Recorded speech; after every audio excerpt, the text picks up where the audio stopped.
If we were a less sophisticated show, I would start out by like humming the Superman song.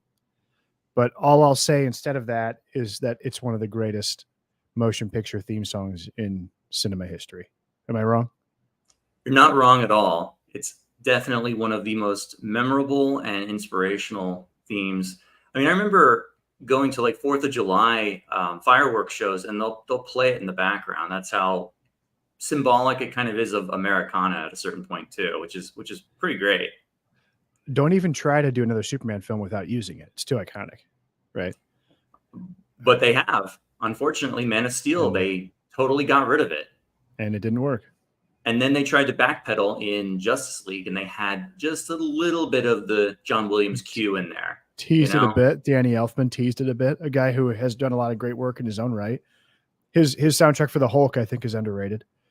But no, John Williams' score, I remember vividly downloading it from LimeWire in like 2008 and riding my bike to work and just pumping to that Superman soundtrack. And especially the planet Krypton that opens the movie. When you zoom in on Krypton, dun, dun, dun, dun, dun, dun, dun, which they also used for the excellent teaser trailer for Superman Returns, where they had that Marlon Brando voiceover that made it seem like it was going to be the greatest movie ever. But I guess don't get ahead of ourselves here. Okay? No, we won't get ahead of ourselves today, guys. Thanks so much for tuning in. We're going to be talking about primarily Superman 1 through 4 from 1978 to 1987. We are also going to throw in some conversation about Supergirl and Superman Returns. Maybe some other movies in there as well. But Ryan, why do you think we decided to do Superman? Well, it seemed like a good idea at the time. Yeah, it did. It sure did. I think it nicely fits in with, we're approaching 4th of July. And like I mentioned, Superman is one of the most American superheroes, right? They've tried to distance himself from that in later years. But when you think about things that are, uniquely American, people often will use the cliches of what apple pie, baseball, and Superman, right? So that's one thing. It's also a very, very important and unique superhero franchise in motion picture history. I don't think that we would necessarily be at the same place in terms of superhero movies as we are today without Richard Donner's Superman from 1978, and how much of a near disaster the film could have been and could have derailed the future of all superhero movies, and really Superman itself, had it gone horribly wrong, which all indicators were going in that direction. And we'll get to that a little bit, but and it's also sad how strong this series started and how much it declined by the end, where it needed to be put out of its misery.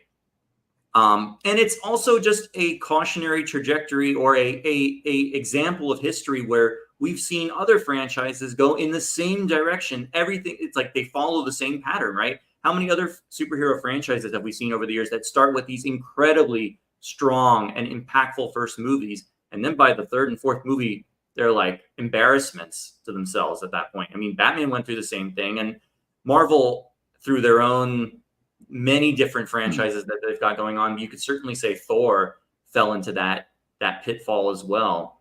But it's kind of an interesting saga. How about from your end?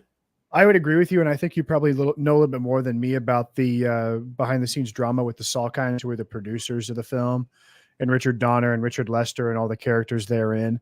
But I think that Superman the movie would make a great double feature with Star Wars, because I think that it follows a similar ethos to where they said, we're going to make a special effects movie that, that'll be the primary draw of the wow factor of like, hey, we made a Superman movie where you'll believe it.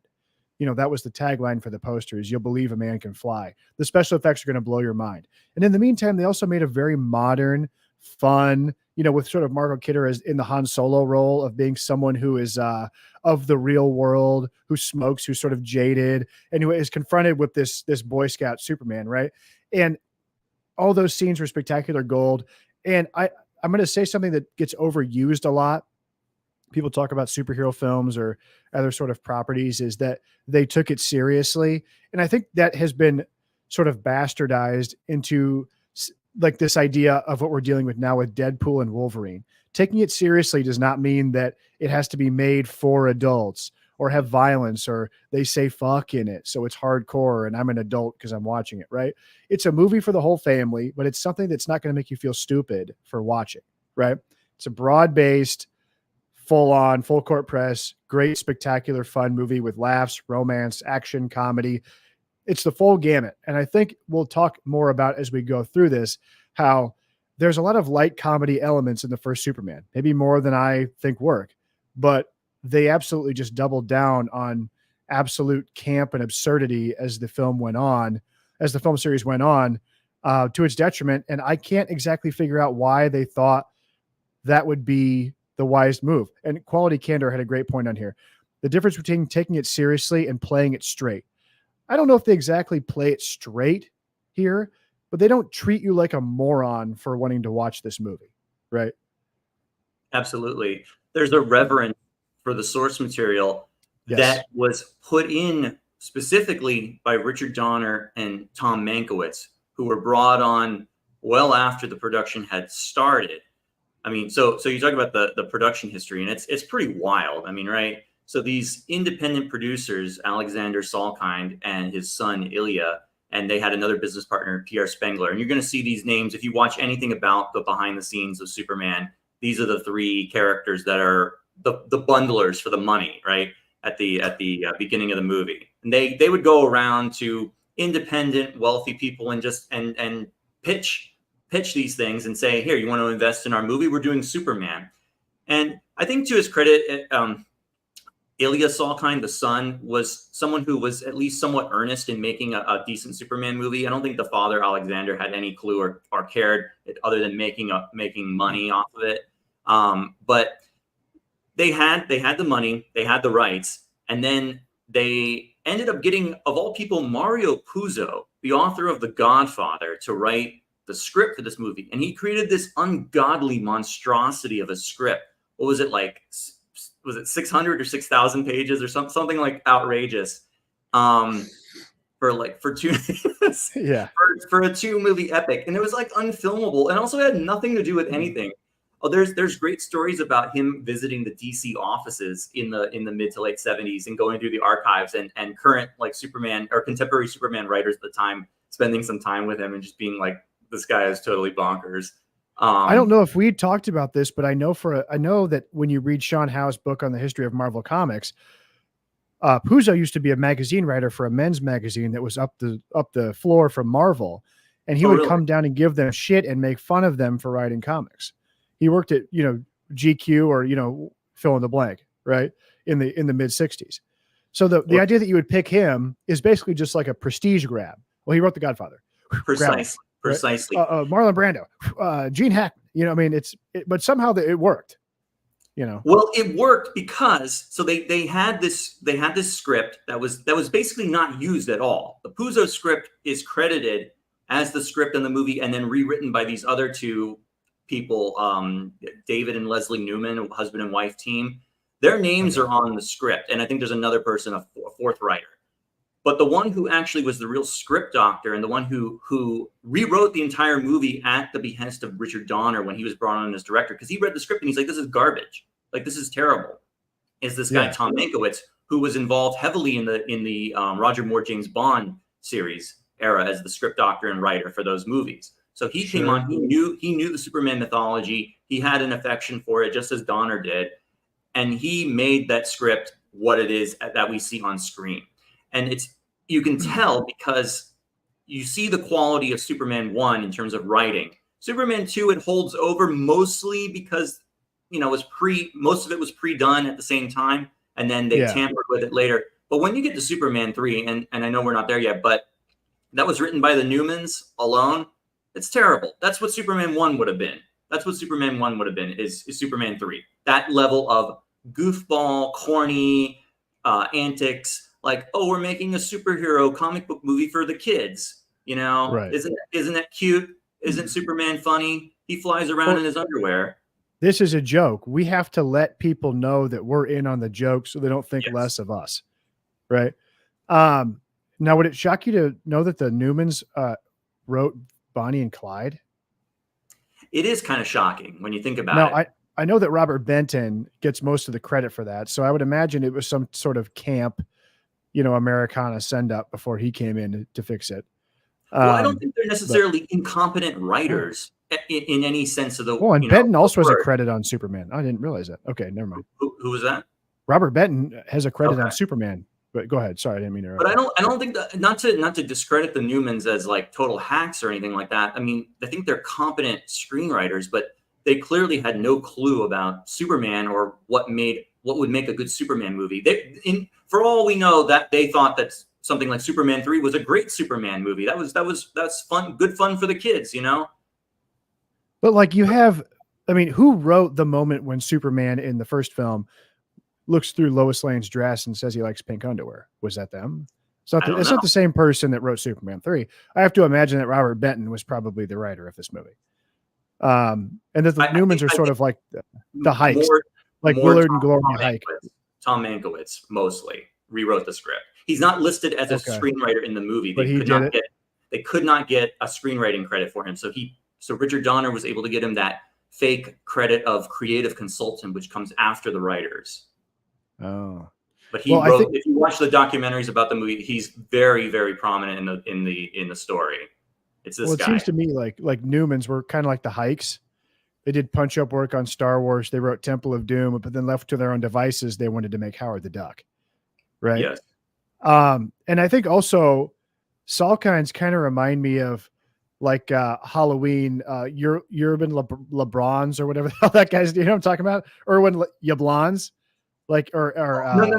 Oh, Mustafa Akkad. Mustafa Akkad. Yeah. Mustafa Akkad presents Halloween. Yeah, who by the way died in Israel in a terrorist attack in like the 90s. But they're kind of like these wannabe De Laurentiis style, like family business people of let's just like buy up stuff and do stuff. Because before they did Superman, they did the 2-part Three Musketeers and Four Musketeers movie. Which have you seen? I've not. I haven't either. I don't even know if they're worth watching. They're Richard Lester productions, so I'm really not chomping at the bit to watch those. I'm going to unload on Richard Lester here as we get going. but it's crazy. It's crazy to think in 1978 or probably a few years before that, you could just go and buy the rights to Superman to make a movie. But that's crazy. For chump in change. The world in which we live in now, for that to and people would think you were nuts if you did it. Like, let's just go buy Superman and make a movie. Why not? And everyone probably thought you were stupid for doing it. Oh, of course. But it paid off, man. I mean, what a great movie. I love this. I love Superman, the motion picture. It's terrific. Before we get into the actual movie, the kind of the analogy that I was thinking about the production of this movie is like, you can think of it like a circus, the entire production of Superman, the movie. And it's like, here come the Salkinds, and we're going to put on a circus show, right? And it's just a bunch of clowns dancing and prancing around, like very low budget. And you have the Salkinds, Pierre Spengler, the Newmans, Mario Puzo, and they're just juggling and throwing pies at each other. And then they hire Richard Donner, and he's like, no. I'm the ringmaster now. We're doing Cirque du Soleil, and that's it. Yeah. Go back in the clown car. Give me the money. Give me the money. I'll make your movie for you. Thank you. So they paid him $1 million. Well deserved. Yeah, at the time. He did a wonderful job. And it's not like, it's bizarre, and we'll get into Superman 2 and the firing of Donner. But I mean, this was obviously an incredibly boneheaded move on these goofballs' parts, because Donner went on to make like 2 of the most successful films of the 80s, Lethal Weapon and Goonies. So it wasn't like the guy had, I mean, you know what I mean? They're like, get this guy out of here. He sucks. It's like, yeah, okay. Well, it was just a battle of egos at that point. There was just so much bad blood. And I don't want to jump ahead of ourselves to Superman 2, but that there's a burning question that I have about financial aspects, about how that even makes any sense about firing your director and reshooting half your movie and how that's supposed to save you money. But it makes sense when you're a type of Dino De Laurentiis guy on a small scale. Like Dino is this kind of dude who would like, we filmed Dune in Mexico. And like, you end up paying out the ass, like doing other things, like paying off corrupt people to like corrupt, guys that like, I remember at Dune, they had a huge problem with the customs officials in Mexico, just absolutely like taking hostage all the shit they mailed down there. So they had to mail like 4 of everything, or they had to pay off the customs agents, and everyone got sick. So he had to ship in food from Italy, and it's just a mess. You know what I mean? there's something winsome and fun and folksy and down home and really Americana about that, in my opinion. But Richard Donner was clearly like an actual filmmaker, and he was in a clown car with these movies. And interestingly enough, he had only really made The Omen, which is a fantastic film, but not something that you would then say, oh, the director of The Omen, let's have him make the Superman movie. It's kind of interesting. No, it was actually a good move because I mean, The Omen was popular, but I don't particularly think it's a great movie. I think Really? it's okay. Oh, I love the original Omen. Yeah, no, I think it's fantastic. As a staple of that late 70s horror. Yeah. No, I mean, sure, like it's fine. It's a fine movie. I mean, I like it, but I don't think it's better than, say, The Exorcist, which is clearly why it got made. No, I mean, that's in a league on its own. I mean, come on. Absolutely. I mean, Gregory Peck is good in it. I mean, I like Omen 2, I like Omen 3, I get it. But good. I'm surprised to hear you say that because I thought you'd be like, "Oh, Omen 2 is terrible." Like, no, I like William Holden's in it. Omen 2. I actually kind of like Damien Omen 2 a little bit more, but I do too. I agree with you. Yeah, I thought the second one was better. For another day. Yeah, I guess for the next stream. Let's. You want to talk about the cast? It's just so wild in this movie too. Yeah, that's true. Absolutely. Want to start with Christopher Reeve? Oh, you mean the person who does not get the person who is third billed in the movie? Yeah, I know. Yeah, which is also like something that would never be done today. And I love watching stuff like that where they had the balls to be like, "Hey, you're the star of the movie, but you're going third." Nowadays, it seems like they put everybody, the big stars like that, they'll put at the end and say featuring so and so. With Marlon Brando as Jor-El and Gene Hackman as Lex Luthor, you know. I think that it would have been better as a with Marlon Brando because is he top billed? He's top billed before the credits. It's Alexander Salkind presents a Richard Donner film. Marlon Brando, Gene Hackman, Superman, Christopher Reeve. Wow! After the credits, that's how they sold it. If you look at the original poster they shopped around at Cannes, it was like Superman with Gene Hackman and Marlon Brando. Now, if you saw that, wouldn't you be like, who the fuck are they going to be in this movie? Like, if you were a fan at the time, you'd be like, is Gene Hackman going to be Superman? You'd be like, what the hell's going on here? Right. But interestingly enough, even in the 1989 Batman film, if you notice on the posters, whose name comes first? Nicholson. Oh, sure. Jack. Yeah. Yeah. I mean, he was the man. Of course. But it's kind of cool. And even in Supergirl, Faye Dunaway gets top billing. Right. I think even Jack McClure or whatever gets higher billing than fucking Mark McClure. Mark McClure. Yeah, he gets higher billing as but anyway, go ahead. Okay. Christopher Reeve. I mean, he's terrific. He's amazing. Oh yeah. No. I think so much. We've talked about how much the movie owes a debt of gratitude to the director, but Christopher Reeve is the ultimate, seals the deal on selling this movie to a general audience and making Superman a believable character, and not just Superman, but Clark Kent as well. And the fact that I agree with them, it's sometimes in retrospect, you wonder oh, would it have been better to have a big celebrity or to have an unknown? And I actually really agree with the sentiment of the time, which is to have an unknown person who became a big movie star play Superman was such a better idea, to give some anonymity to him, to make him feel like a real character. But just everything, his physical appearance, his mannerisms, his acting ability, everything just makes you feel that kind of Kurt Swan, silver into the Bronze Age Superman to me. And I think it's just wonderful. I'm going to be asking you some comic book centered questions about Superman as we go through, because you're a bigger DC guy than I am. But yeah, Christopher Reeve is the only guy to ever have gotten Clark Kent right. Am I right? I will agree with that. Yeah. I certainly don't think Henry Cavill, nor did they try, nor did they give him anything to work with. That's part of, to be fair to him. On TV, come on, Dean Cain, do you ever watch Smallville or Dean Cain Superman? Well, Smallville's a great show, but it's so far removed from the actual real Superman mythology as a Superboy show. Them extrapolating and doing their own thing, it's perfectly fine, but I don't really consider that to be a great Superman adaptation in that right. You know what I mean? Sure. Yep. Got it.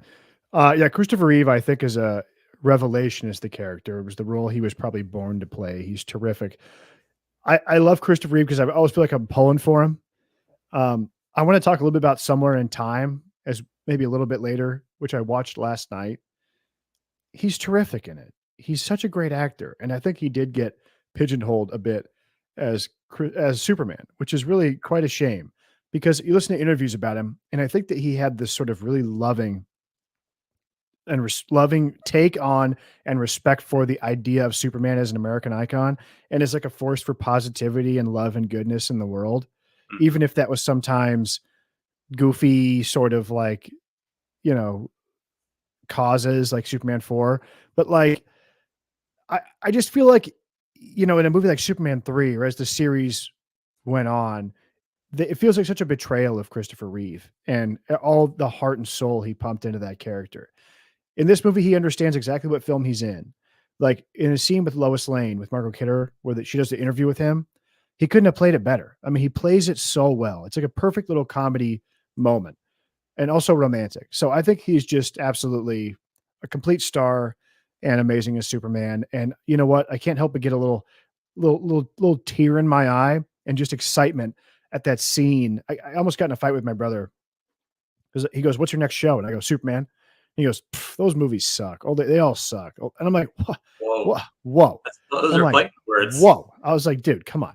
And I sent him a clip when Lois Lane is falling out of the helicopter in Superman, the movie. And he goes and rips his shirt off and gets in the telephone booth, and the crowd is reacting. Oh my God. And that Superman music comes in and he grabs her. "You've got me. Who's got you?" I'm like, if you think this is a bad movie, fuck you. Yeah. I mean, this is spectacular stuff. So absolutely. That's probably one of my favorite scenes in the entire movie. I think the practical helicopter crash, the scene they pulled off in that movie, it looks great. That looks great. That looks so much more real to me than anything you're going to see in a modern movie, CGI created. It feels very, very tense. Like she could potentially die in this situation. Like that's how real and tense that feels. Okay. And yes, and of course there's the nice nod to him trying to find a phone booth. And of course it's 1978. So there's just phone stalls now, paper stalls. So he changes in the revolving door and it works. It works. But just unfortunately, it doesn't detract from the movie, but probably one of the most dated moments comes right after that when he first. Ooh, that's a bad outfit. Yes. Love it. Unfortunately, that is probably the most dated popular culture, kind of moment in the film, but I don't think it really necessarily takes away all too much. No, I don't either. I think I kind of like it. I mean, I like that people are excited about Superman. Like, oh my God, who's that? Whenever they cut to the crowd. I mean, it's terrific. What I also really love about the movie is the Superman supporting cast is such an integral part of the mythology to me. Yep. I don't think modern audiences or modern readers maybe necessarily understand how important these characters are, because they've been jettisoned so often in later adaptations. We've talked about this with Spider-Man as well, how the Daily Bugle people are so important. Well, the Daily Planet people are like even more important to Superman and his world because they ground him in a reality. It puts him in the heart of, a big city newsroom, which today is not as relevant, but I think you can still make it work. And you know what? I'm surprised they did not go for the contemporary thing at the time, which was that Superman was a on the air TV news anchor, which would have been an interesting way to show it in the film. But Lois Lane obviously is always going to be in the movie, in any Superman movie, because she's the love interest. But Jimmy and Perry are like also very important because of their historical significance of the character, and they find enough for them to do in the movie, which is fine. They don't need to be like Perry White, the focus of the movie, by any means. But Jackie Cooper, especially, I'm very enthralled by his take on Perry White. He's just very colorful, cantankerous editor, and the lines that he delivers in the movie are just so like perfect. Like when they're talking about Superman, getting an interview with Superman. This is the most important interview since God talked to Moses. Yeah. It's like this is perfect, and you don't see lines like that in 2 and 3. Like you don't see lines like that. It'd be like, oh, go get the story. Right. There's know? no, yeah, I think there's a little bit of that sneaks into 2 just by nature of it being basically filmed at the same time as 1. But, yeah, the movie has a profound sense of excitement and also just like the way the movie builds momentum to where it Yes. withholds Superman for like what, 40 minutes, 30 minutes before Superman arrives. And you get this sweeping Americana epic. Somebody asked me recently what, a defining Midwestern superhero movie would be. And Mhm. I always got the impression, and tell me if I'm wrong, but that maybe Metropolis was in the Midwest. Like it was a type of Chicago. It's You know what I'm supposed to. saying? Yes, it's Okay. clearly New York City here, but Yeah. And when Glenn Ford, also another great choice for an old yes, Hollywood actor as Pa Kent, right? Um, that is dies. a genuine tear-jerking moment when he dies. Yes, Okay, absolutely. done And so effectively, having a massive heart attack and just dropping dead. Like yeah, it's unlike the freaking lame. I'm gonna basically let myself be swept up by a tornado to prove a point to you by Kevin Costner in Man of Steel. stupid. Okay, cool, good job. Yeah, overly dramatic Yeah. because this is about Superman growing up as a real person Hmm. and being a Midwestern person moving to the big city, which is just as alienating and different as being an alien on Earth. You know what I'm saying? It's the same kind of story. So someone like that, someone from the Midwest can relate to this, right? Hmm. Um, and also just when he's with Ma Kent and they're looking over the field and there's like that crane shot that shows you the vast expanse of the American Midwest. And he's thinking like, what's my next move? Like, where do I go? Like, it's a big world out there. I have to make a choice about who I'm going to be to the world.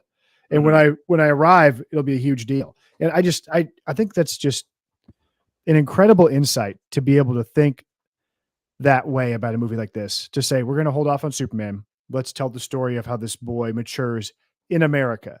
He lives the full experience, the big city, the farm country, the wide open plains. It feels so American. It's terrific. Oh, it is for sure. And epic definitely came to the word epic definitely came to mind, not just as a descriptor, but also as a genre for this movie. Talk about the grand epic films of the 50s. Hmm. And this has a lot of the same vibes that I would feel from a biblical epic. Like you look at something like, especially the Ten Commandments, for instance, and not just because the stories of Superman and Moses do share a lot of parallels. I mean, a lot of times people talk about the overlap between Superman and Jesus Christ, which there are overlaps as well. The Moses story is probably a little bit more relevant in the as a child, as a baby, um, Yeah. sent down the Nile River by his mother to stave off execution, um, adopted by a kindly parents and raised as one of their own, so that to that extent. But starting at Krypton, or as Marlon Brando likes to say, the planet Krypton, um, and then we move into the sprawling, John Ford-esque American Midwest Mhm. for those scenes, and then into the big city. It's just a sweeping epic of a scale that we had not seen probably in many 70s movies or 60s movies since the time of the 50s when those biblical epics were in vogue. You could have put an overture, Yes. act break in between. You know what I'm saying? Yeah. It's such a, I wouldn't say, it reminds me of like Dr. Zhivago or something, right? Mhm. Where like the landscape and the idea of space in the world is very important, right? But that we're focused on these 2 characters. We started this conversation by talking about actors. We haven't talked about Margot Kidder, who I think is just gorgeous. I think she's incredibly beautiful and spunky and fun and perfect casting. I mean, she's great. Yeah, she's got an edge to her.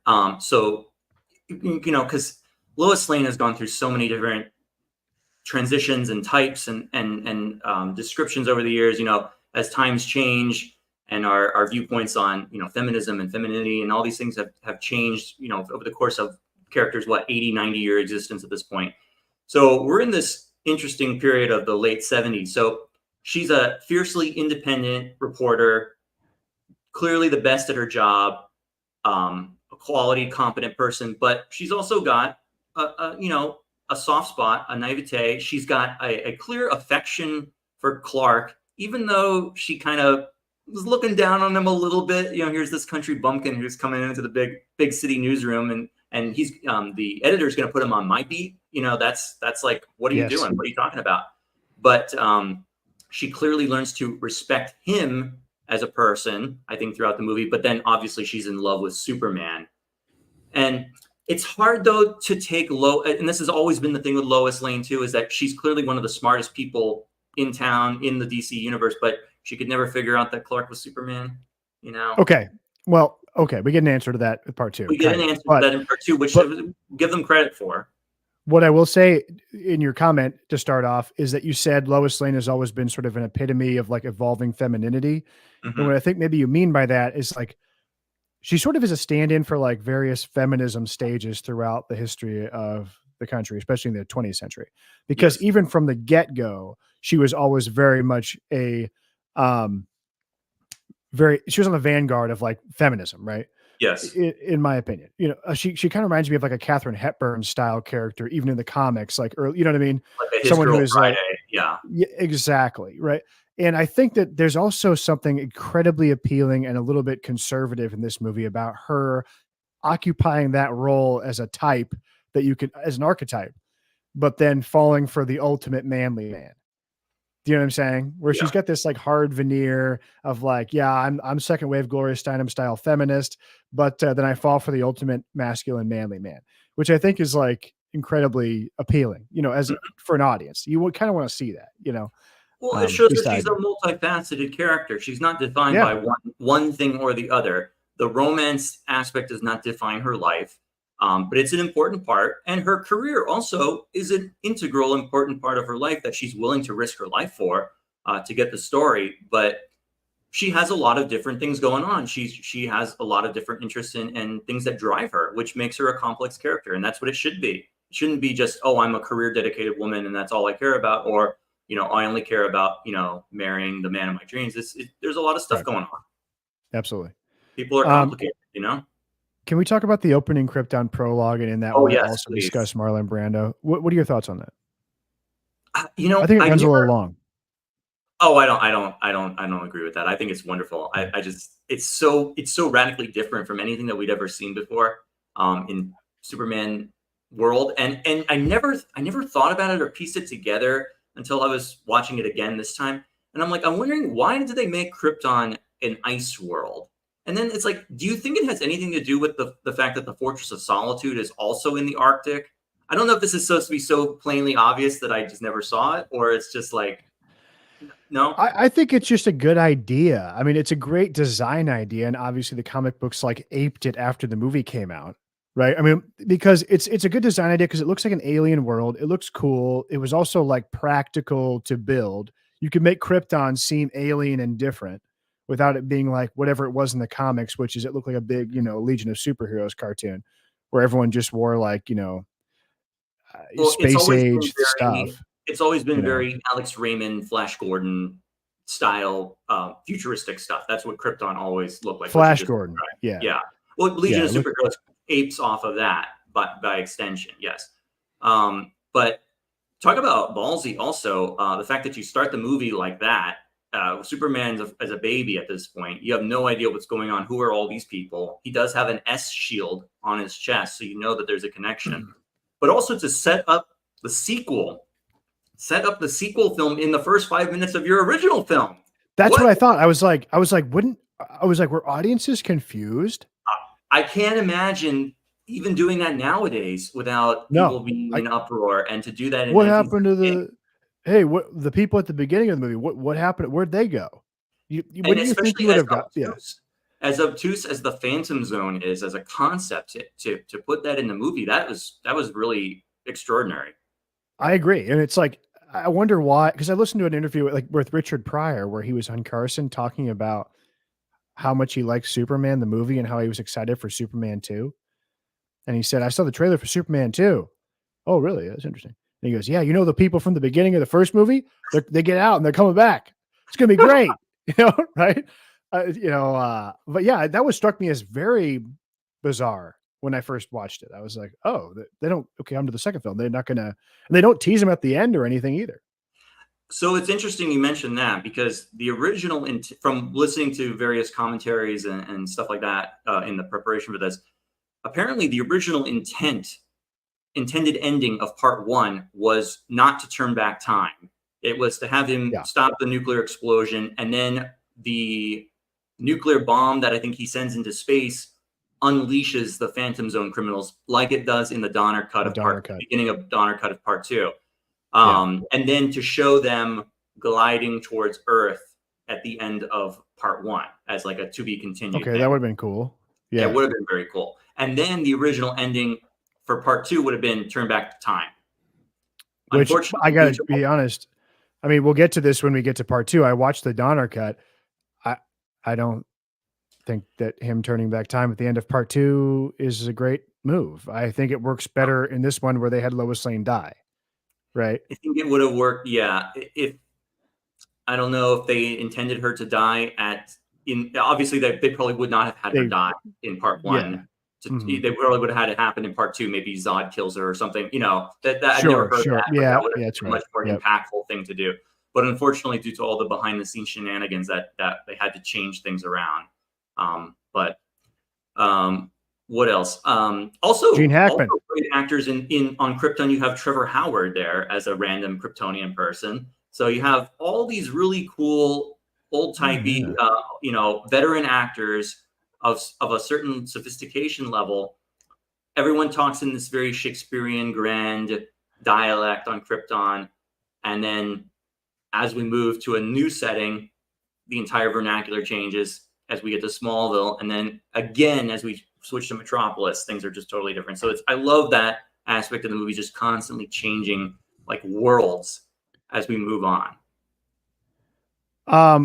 What do you think? Okay, so I know that what Christopher Reeve thinks about Marlon Brando. They interviewed him on a show, and they're like, "How was it working with Marlon Brando?" And he's like, he's an asshole." Like, right? I mean, did they even work together at all? Because they're not on screen together. They're not, but I think that he had met him and was upset with his non-committal performance. Even though it's not, he's still good. He's great in the movie.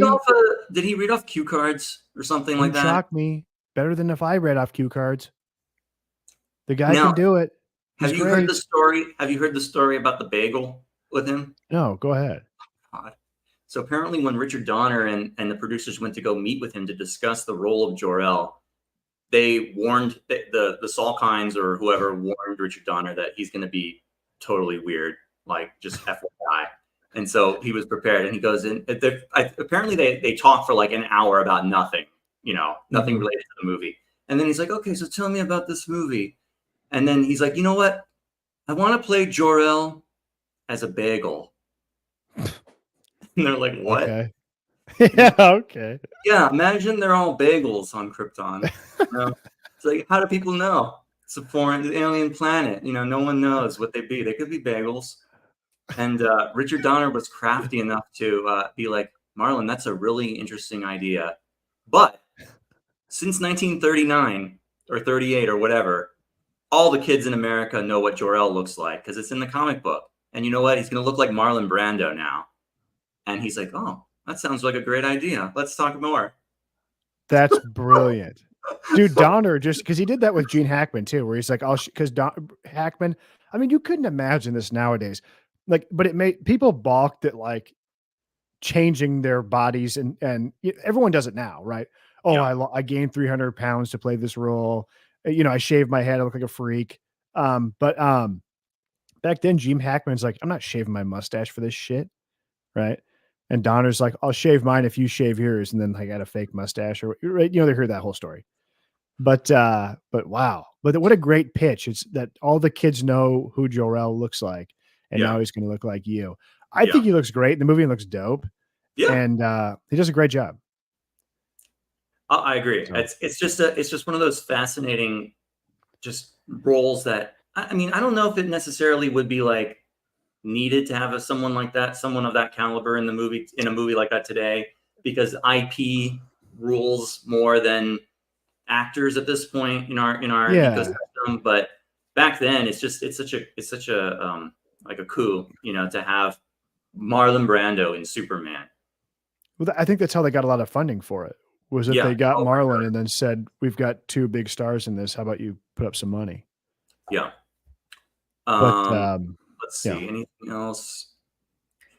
You had mentioned to me before that you didn't think the love story was particularly effective. Is that a correct assessment or no? Am I No, in the maybe? first Superman? No, no, Yeah. no, no. No, I think Oh, it's okay. great. I thought you had mentioned No, that I to me think it, at some point. No. Okay. no, I no, think no. the love I story think is it's terrific. wonderful.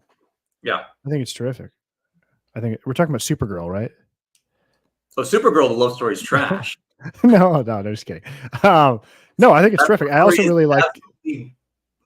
I love Gene Hackman as Lex Luthor. I think does an amazing job. I think he's a Now, lot of fun. it would have been nice to have him bald at least for more than 5 seconds, but Yeah, well, like when they have him bald, it doesn't look like. It looks like he actually shaved his head. Like it looks really I don't know. real. Now, So let's talk about Lex Luthor because this is something that's also very bizarre in terms of the movie's interpretation of the character, which is very, very loose and free with any interpretation of Lex Luthor that's ever been in the comics before or since. And I'm just curious what I'll go after, but tell me what you think about this version of Luthor. In my opinion, Gene Hackman is really fun in the movie and cool, and you're not gonna like this because I'm not a Superman devotee, but like Lex Luthor to me has always just been a bald guy who is just scheming around. Mhm. So this doesn't feel like a betrayal of a great character that I know and love. It seems I like it. I like when that clip when he goes, "Who would have ever thought that this diseased maniac, when you cashed in your chips, would you be your banker?" And he opens up that Krypton box with a little chain and throws it over him, throws him in the pool. It's great. I mean, I don't know. I think he's fun. I love Gene Hackman. He seems I like he's having agree. a good time playing the part. I agree. I really like his performance as this character. It's just such a weird. Uh, they got everything else pretty much right, but the version. I mean, it's hard to say. The version of Luthor that existed at that time, we hadn't quite gotten to the green and purple power suit. That's like Right. later He on. was just a mad scientist guy. Yeah. He was still a mad scientist at this point. So this is a more interesting version. We also haven't gotten to the Donald Trump-esque billionaire version of Luthor that would come much later. So we're Right. kind of in this weird period where I think this is a valid interpretation if you want to extrapolate and change it in a certain way. He's kind of this. I guess in Superman Returns they really played him up more as a con artist type of character. He's sort of Right. like that here. He's sort of like a con artist, sort of like a mad schemer. Has these The kind of greatest grandiose. criminal mind of our time. Yes. And his dialogue, like you said, is absolutely spectacular. I Oh, love he's the part where he great. talks about real estate. It's like stocks may rise and fall, utilities and municipalities may crumble, but people will always need land, and they'll pay through the nose to get it. Yeah, it's terrific. It's fun. And It's a great little villain plot. Like it's different. It's cool. It's over the top. It's it's but like it's like Magneto's plan in X-Men, right? It's comic booky enough, but it's also like yes, stupid. Like it makes yeah, no, yeah.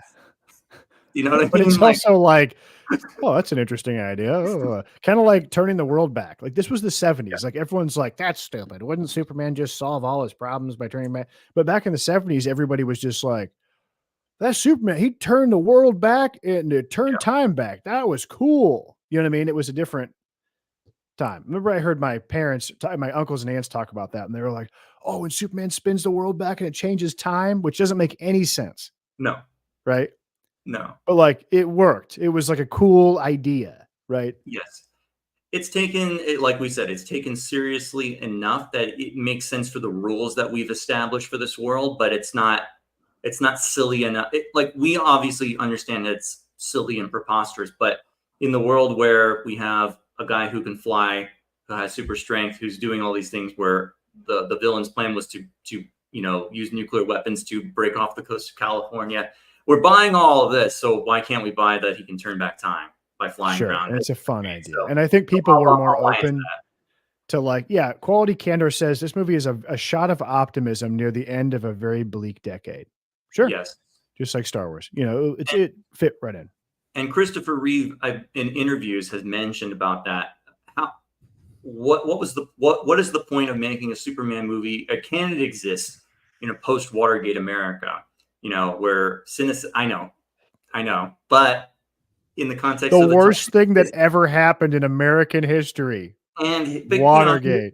he was a lefty. Okay, so just I understand what he was saying I there. know. I love him anyway. Yeah. But it makes sense for what he's saying. We're living in a very cynical and bleak time in American history for people at that time. So Yeah. to have this kind of very optimistic, colorful, fun adventure, are people going to take it seriously? Are people going to buy into it or not? And they did, thankfully. They did. As this pure escapism. And I think it's interesting that Superman 2, then, even though it was made simultaneously, very much does feel like a product of the early 80s, right? It feels like a movie that was made when we were in the full swing of this sort of post Star Wars era where people were more receptive to sci-fi and fantasy. Yes. And I have less. I think it would work best if we discuss Superman 2 in conjunction with our viewing of the Donner cut. Yes, I agree. Because the thing about the Donner cut is that, it strips out a lot of the goofy stuff, kind of like a fan edit of like the Phantom Menace, where they just cut out like every Jar Jar thing. But there's an addition of some great scenes. Ultimately, I liked it, but I missed certain things about the Lester cut too. When I watched it, and I feel like there's the Eiffel Tower. You're kidding. You like the Eiffel Tower scene? Yeah, I felt like that was a good way to kick the movie off. Oh, I thought it was so boring. It was a fun little Superman quest. Like, we got the terrorists are going to blow up the Eiffel Tower or something, and like he stops it. I don't know.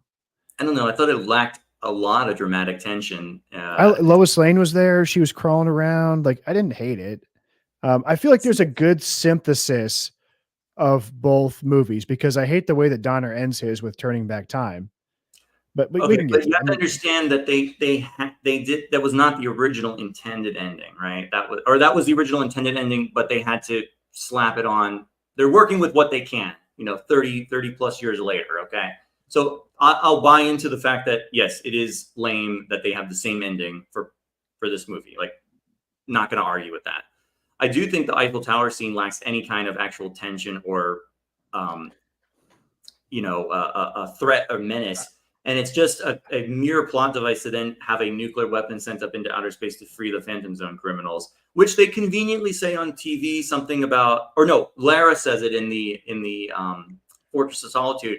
Oh, by the way, the Phantom Zone can be opened by a random nuclear explosion. It's like, oh, that's an interesting tidbit that just happens. Wow, that's really convenient. Yeah, like thanks for telling me. Well, that was another thing that I didn't like about both cuts is that, Lex Luthor, who I think is great in this movie, maybe even better because he has less screen time. And like in that though, Gene Hackman has so much fun, just kind of like peeping around, like messing things up. Now he goes to the Fortress of Solitude and learns that a nuclear explosion can free the Phantom Zone criminals, but then he's just like, oh, that's interesting. I would have thought it would have been a better script move for Lex Luthor to learn that information and try to orchestrate some kind of scenario by which Superman would cause a nuclear explosion in space so he could free the Phantom Zone criminals, right? Possibly. Whereas now just like they just show up and he's like, oh, that's convenient. I'm going to be their friend, right? Well, he learns that info and can do nothing about it. Well, he uses that to bargain with them as a purveyor of information. I mean, he knows who they are ahead of time. Is about the only thing he gets out of those scenes, right? Well, he uses that as a bargaining chip to insert himself into the situation, right? To say, I'm going to hand you the son of Jor-El. I can show you where he lives. I can do all these things, or I can lead you to the woman he loves. All these things like that to kind of further, twist the knife in Superman's side here.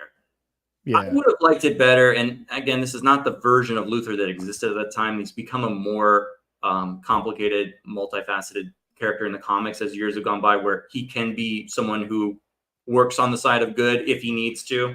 Like, he's not a purely evil, malicious character just for the sake of being evil. He's not like the Joker or somebody like that.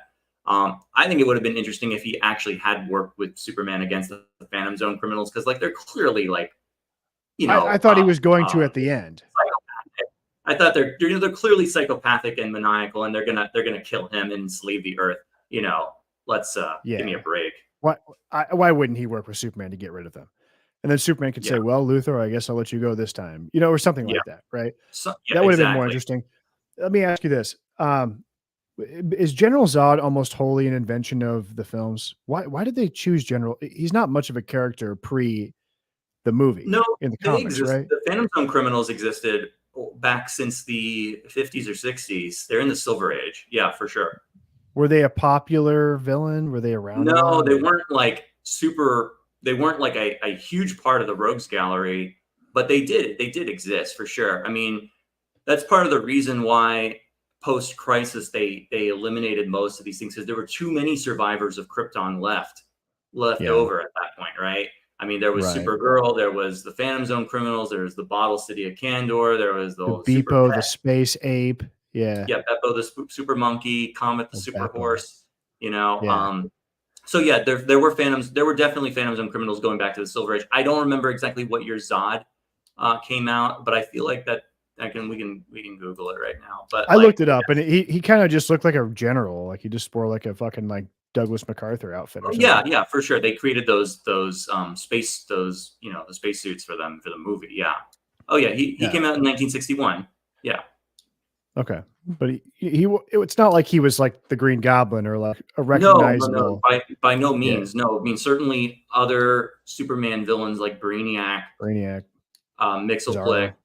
Bizarro would have been much more well known as members of the Rogues Gallery, in my opinion. Yeah. But it was a good choice for a villain, and I think their most effective scene. I think the most effective thing that Donner Cut does too is it brings a modern action editing eye to Yes. all of their sequences. Like the scene where they break into the White House in the original cut, there's just a lot of lingering in Lester's version, where especially with the town destruction and the first encounter with the police, where the Krypton criminals just sort of shoot something with a laser, somebody reacts, and there's like a 2-second pause, and then something else blows up. You know what I mean? Whereas with the re-edit they did for Donner in 2006, when they come into the White House or into the paper, the Daily Planet, it's great. I mean, they're Mhm. throwing people through walls. They're just cutting earlier. Whereas in the original Lester cut, like someone would get thrown through a wall and it'd be like 2 seconds before anything else happened. Right. Also, the action is sped up to an appropriate speed in the Donner cut. I don't know if you Oh, I noticed that didn't. too. There's no Because more slow motion. Yeah. like when for instance the scene I really noticed it was the fight in Metropolis when Ursa throws the manhole at Superman like a discus, It's and great. he's flying through the air. Like in the Lester cut, he's like, and in the Donner cut, Yeah. he's like, whoosh, bam, into the car, and it's like feels very modern, which is good. It doesn't feel Yeah. dated and tired, like Or when he kicks the big guy through the building and he flies through the the stories of Coca-Cola. the office. But I mean, it's like no, he like kicks him through the building and he goes up adjacent through the like 3 office buildings and out the other Yeah. side. It's terrific stuff. What do you Also, think don't you think overall of the? Go ahead. I was gonna say, don't you think that re-adding Brando to the sequel makes it a little bit more emphatic, Does a emphasizing lot. the connection as opposed to Lara, especially because the whole point of the movie is the Phantom Zone criminals are back for revenge against the son of Jor-El. So to Does have a lot. Jor-El in the movie is much more like important. Now, how the hell did they get this guy to do a 2-picture deal and then whiff on being able to have him in the second movie? I think it was he had some kind of residual contract, like he was owed money for like the gross or profits or something like that, as far as I'm aware. And so he wanted more money from part one than he got, which he was paid a ton. And so they were like, Yeah. well, let's just not put him in part two, so we don't have to pay him at all anymore. Oh, well, As that far as was a bad mistake because like that sequence, which I think in the Donner cut, they wish they would have had a close up of Lois Lane that they never shot. Cause she like goes and hovers over the action while he's talking to his dad and says, I want to be a human now, which, you know what, honestly, I never understood why he felt like he had to become a human to be with that's Lois the Lane. weakest part of the movie. It's totally Unless unnecessary. Yeah, he's like, I'm going to be a human now. Okay, I and don't, that comes get out of it. nowhere because that's never been a facet of any Superman story or Or anything by any means. established in the first movie that like he couldn't have sex, or I don't know what it was, And right? he did have sex with her while he was superpowered, correct? In the movie, it's not afterwards, is it? Yes, yes. After they have sex, because she's Yeah, wearing so it's his not that he Superman shirt, yeah, so it's not that he can't, he's worried he's gonna kill her or something, right? So Um, I why don't do know. that? Um, It I was doesn't gonna say, work. Yeah. in retrospect, the only thing that makes me think about why they did that is that it sets it up as a plot device to depower the Phantom Zone people at the end of the movie. That's the only thing I can think of. Well, you can think of in all these movies, there's always some reason why Superman has to lose his powers at the Yeah. middle of the second act so that he can like come back triumphantly at the end. Did they not want? And this was a perfect opportunity for them to use kryptonite. That Superman knows about kryptonite now, or Yeah. why did Luthor not have kryptonite to control the Phantom Zone people? Like, how did he not have that up his sleeve to say, "Oh, you're gonna kill me. You're gonna take over. You're not gonna give me what I want. Well, let me give you a little kryptonite. Now you kneel before Luthor." That would have been dope. And like, I'm going to control you now. And then, of course, they get it away from him, and Superman has to save him or whatever, But like, Because for that would me, have been like perfect. The Phantom Zone villains, they're iconic. They look great. The aesthetic is cool. Kneel before Zod is very iconic, but they're very one note. Yes, They just kind of especially walk Dawn. around and they're like, "You will kneel before me." And like, there's a scene where they're in the White House and they're like, "I'm bored with running the world." I'm like, "No, no, no, no, no, no, no. Cut this scene. This should Well, I be think the they cut scene where that out of. General Zod." I What? think they cut that in the Donner cut, right? That's I don't out. know if they did or not. I think they kept it in because Oh, if you're General Zod, wouldn't you just be walking around going, being like, "Okay, all the new military, you're gonna wear black outfits now. We're doing this." Like, wouldn't it be a montage of him like being Hitler, you would think. basically, instead of him being like, "I'm bored. We took over the world." Like, what? Now, what do you think of the Midwestern city attack by the Phantom Zone people? Do you like it or not? I don't think it No, works no, particularly.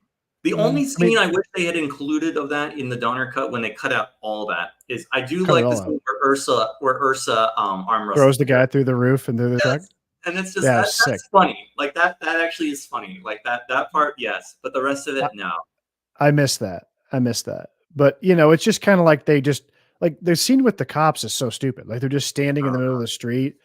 "What the hell are y'all doing here on my street?" And then they have the Why did they convenient, not like, just like freaking obliterate that car like with their heat vision? They yeah, could have done but that. Like, they lift it up, they drop it down, they yeah. grab the siren. It's like, okay, like, it's what the fuck are we doing? Get on with it, right? And, Lester, I mean, Lester is not as egregious in this film because he filmed a better ending for the movie than I think that Donner did, Yes. um, with the superpower kiss, and the conversation between him and Lois where she says, "I don't even know what to call you anymore." Like, that's fine. I mean, if I would take the Donner cut and append that to it. Like, I like the Donner ending where he destroys the Fortress of Solitude, but then if he's gonna turn back the world, why is the Fortress of Solitude gonna come back now? Why destroy it if you're gonna turn back Yeah, time? I don't and also the turn back the world ruins the getting revenge on the jock truck driver who beat him up. Because if he He turned w back time, he was never beat up. So now Clark is just going and like pummeling this random truck driver for no reason who doesn't even know who Well, he is. there's nothing for him to turn back time on other than Lois knows his secret identity. Exactly. And I guess back then times were very different about how we thought about secret identities and superhero stuff. But it's much more. I think Superman stories are much more interesting when Lois actually knows who he is and they're married and she's in on the action in that regard. Like it gives a new angle to it. I think they could have just let that go, honestly. Would have been a good third movie. Yeah. And all you have to do for a third movie, if you get your two people together, is introduce some kind of male or female disparate characters that like work to break up their union. Like there's some Well, evil girl precisely. that wants to, yeah, then Lois is jealous or vice versa. That's all you got to do to keep it fresh, And this is you know? the biggest sin of Superman 3 is that they introduce Lana Lang, but they do not do the love triangle between No. Superman, Lana, and Lois. It's like that's the Right. whole point. It's that Archie Betty Veronica thing, you know. It's like you want to have that tension about Like who you know. I know you're a nerd, and you would dream of like a Superman 3 with like Brainiac as the villain. Yes. But like honestly, Superman 3 would have been better if like Faye Dunaway from Supergirl was the villain. Oh yeah, for sure. You know, and she was like, "Oh, I'm gonna ensnare Superman into my he's gonna fall in love with me." And then Yeah, Lois is I like would love his that. wife, I would love that right? movie. And then Lois is Yeah. like, "I don't think so," or, you know, right? I mean, that would be the best. That would That's be all you have to perfect, do. honestly. Been great. Yeah, it'd been great. Wouldn't have been Anything great as else? like Oh, can we just talk about the Metropolis fight and how much Lester ruins it with the goofball, cornball, Three Stooges antics while we're in the one middle guy of a big getting blown giant alien attack. okay, okay. One guy getting blown away while talking on the phone is fine. Two, that's a little much. You know what I mean? Like that's much. But I will say that's a great fight. I mean, it's really spectacular. It's cool. I mean, even in Lester's version, it's improved in Donner's version, just through modern editing techniques. But Yeah. when they're pulling those cars around and they're smashing into the set with the super breath, I was like, whoa. You know, I mean, Interesting. Did you realize that was all great. filmed indoors? Yeah, it's a set. I mean, Yeah. it's obviously a studio set of some kind. Yeah, But it looks great. I mean, never noticed. I guess I'm a little naive. I never noticed that until I watched it again this time, and I'm like, are they in a studio? Like, but it looks great. totally indoor. Like, Metro. There's no outdoor. It looks so good though. And I love the scene. One of my favorite scenes in the movie is when the Krypton villains come into the Daily Planet and they throw Perry White through the ceiling. And then I even like that little goofy bit where Lois lifts up Perry, then drops him again and says, "Oh, I'm sorry." And you know, I love it. I The love newsroom should be the heart of where the yeah. action happens. It's the focal point of the city, and so that's why he's there to begin with. That's why he's a reporter. So that's perfect. Yeah. It's beautiful that the Phantom Zone criminals go and attack the Daily Planet. Yes, it keeps them in the story, and that works. That's the hub, right? And it's like it puts them in jeopardy that they could die. These are his friends. Yeah. They could die. And I also love Luthor in those scenes too, so much, where he's like, "Hey, I've got Superman's address. Oh, you go to her." I mean, he's just being a great little shit poster, like back in the corner, sits on the file cabinets. I didn't think this thing was going to go the distance. You know, it's like he's so good in it. He's great.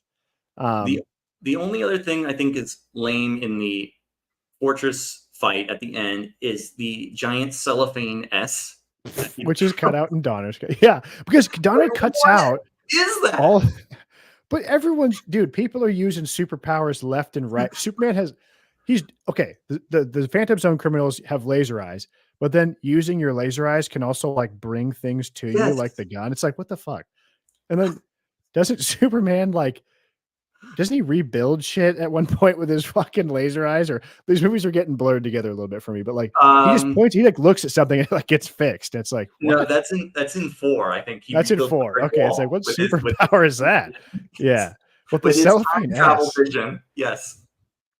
Yeah, I don't know what the cellophane S was all about, but you know, Donner wisely just cuts that whole fight out.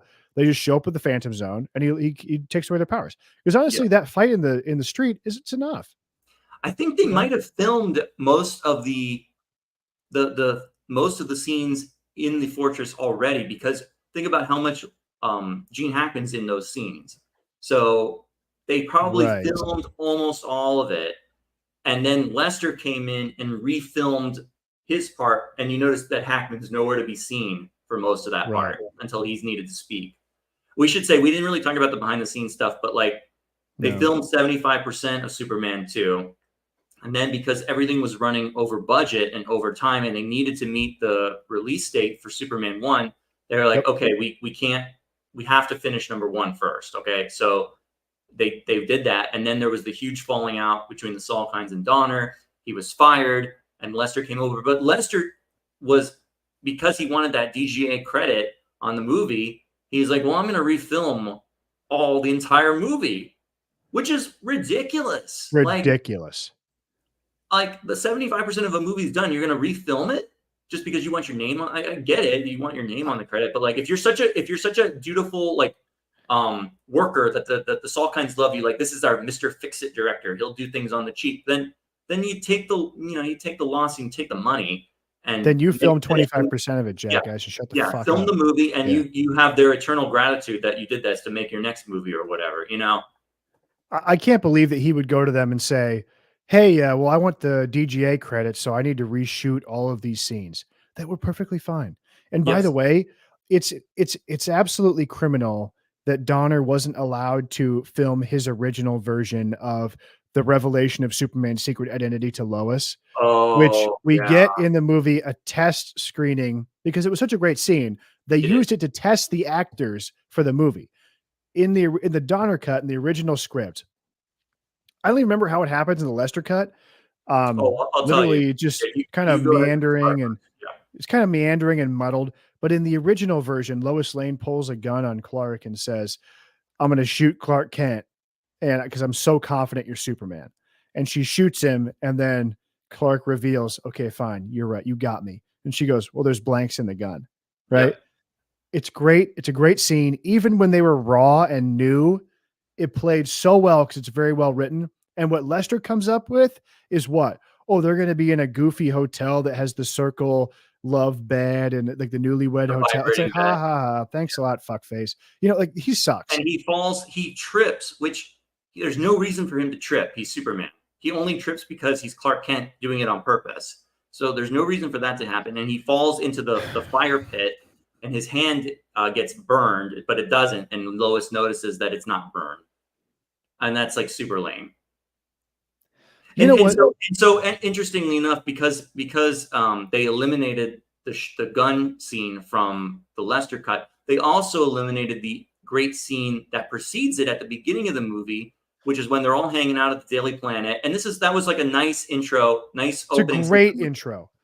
And then Lois is like, "I'm pretty sure Clark is Superman, so I'm going to throw myself out the window.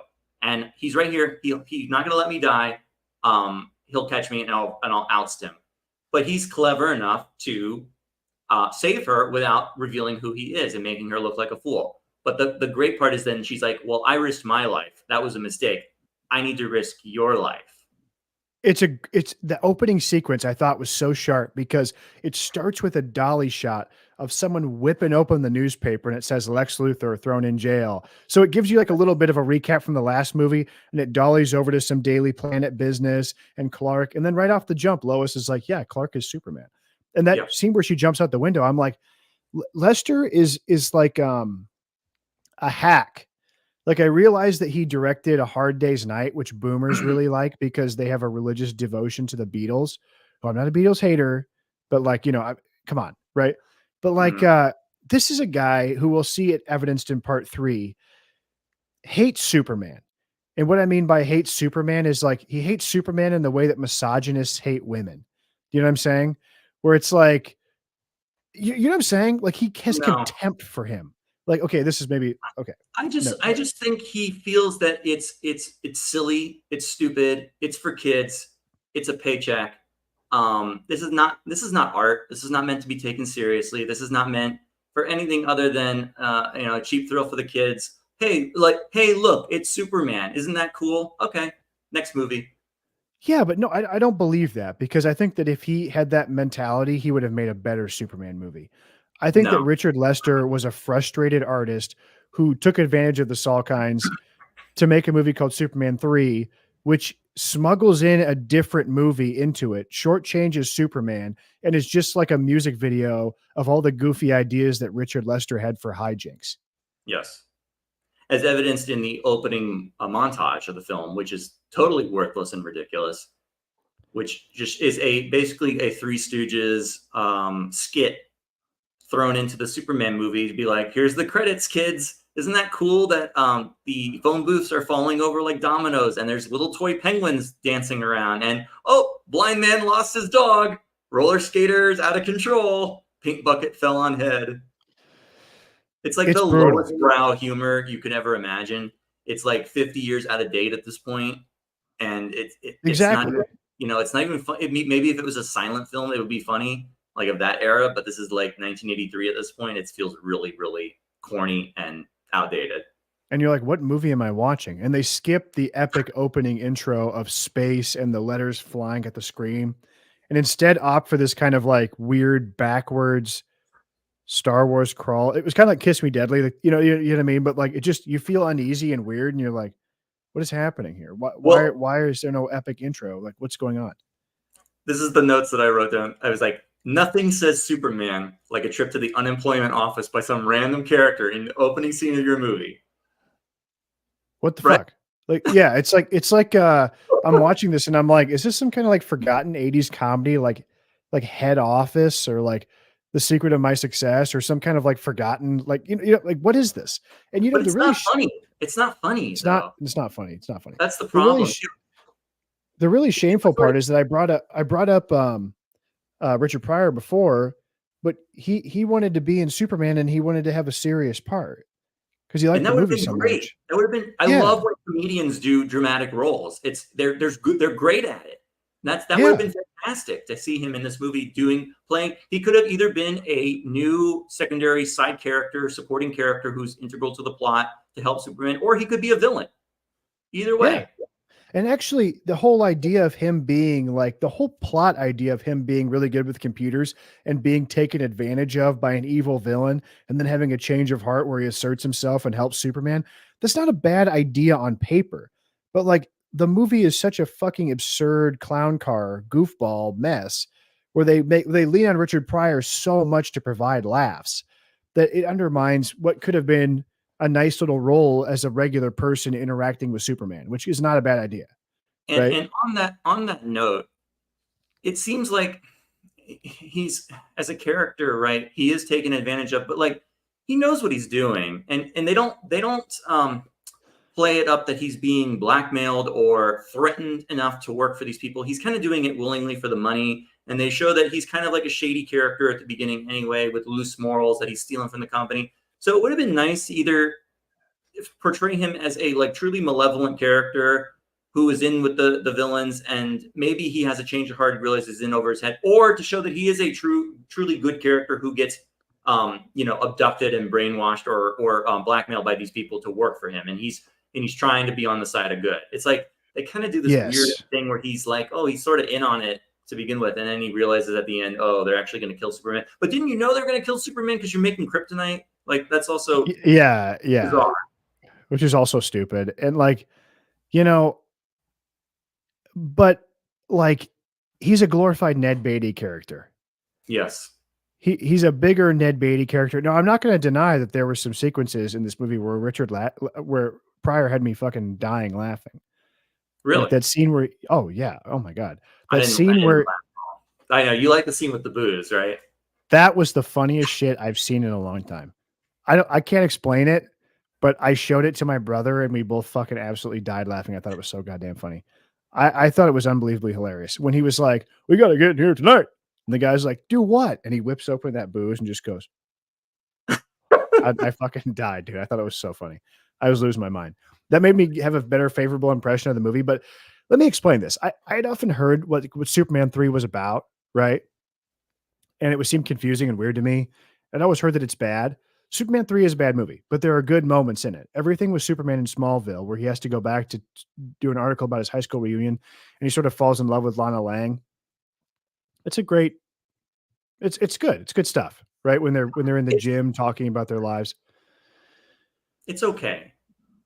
Don't I I just think it would be so much better if you had had that and Lois had accompanied him to Smallville and been kind of shell shocked, just as Clark was when he went to Metropolis for the first time. Now you have Lois coming with him to Smallville, seeing what it's like there, meeting Lana and then realizing that she actually does have some romantic interest in Clark, and she feels jealous now. Yes.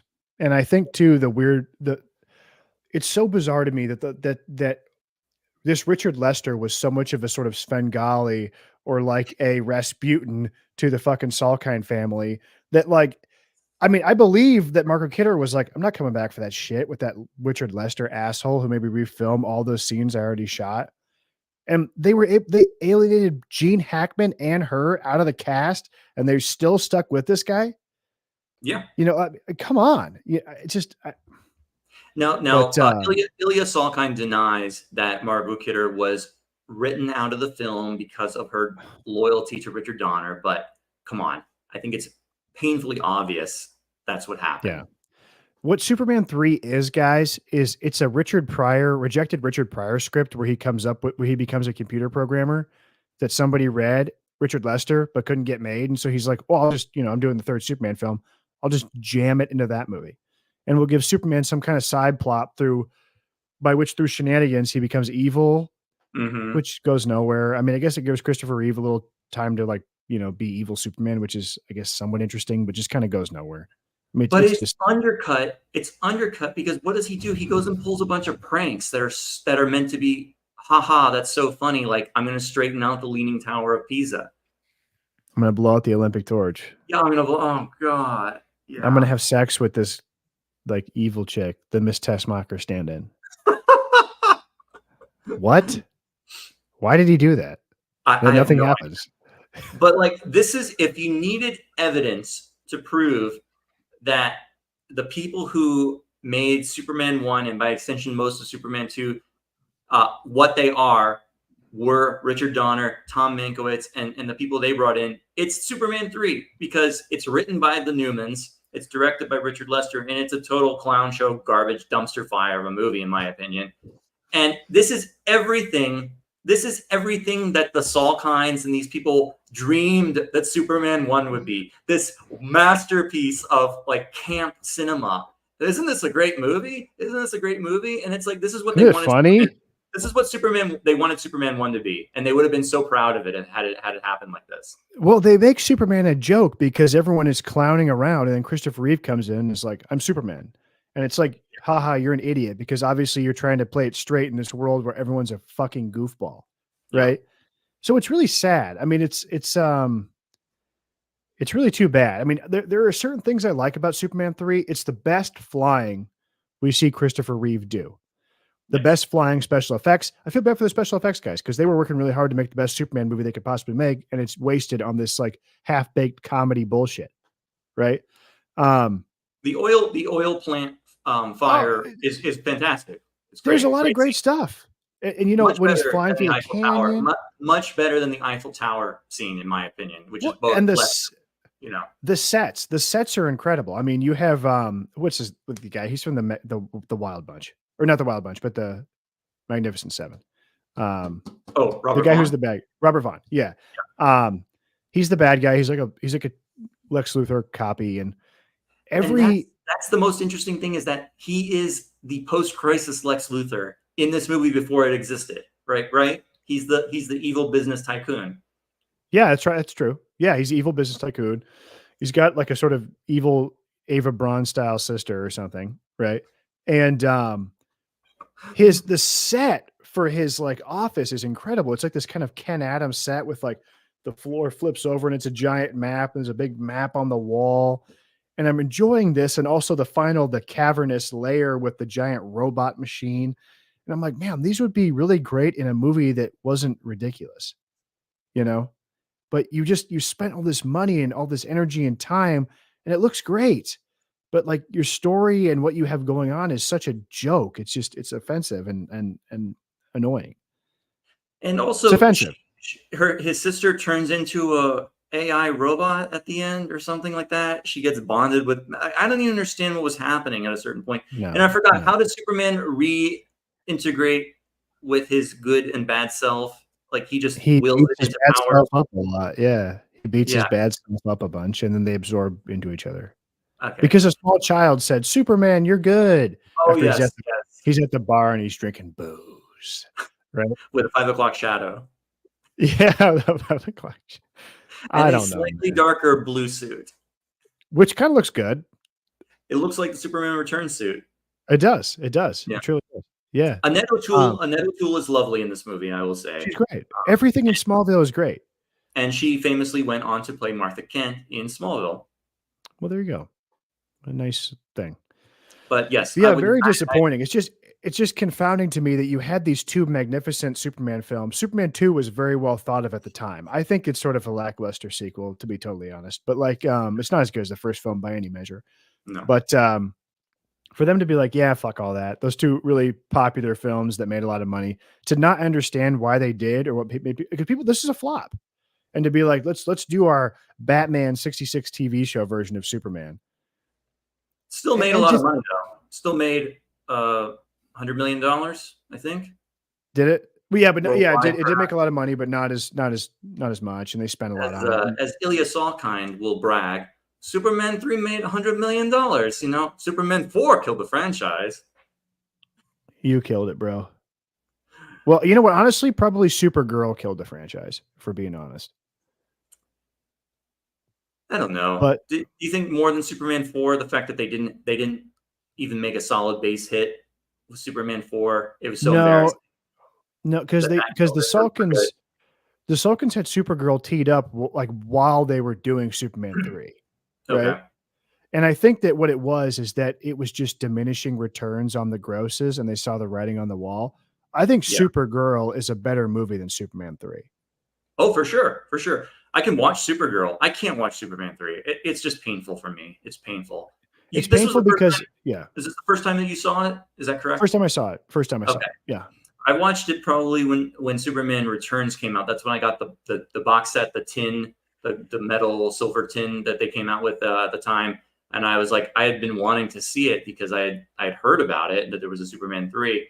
And I watched it. I'm like, oh my God, what, how could they have made this? Like, no offense to Richard Pryor, but like the idea of like, you know what, this series needs a jolt. Let's bring in a big star comedian to make it funny.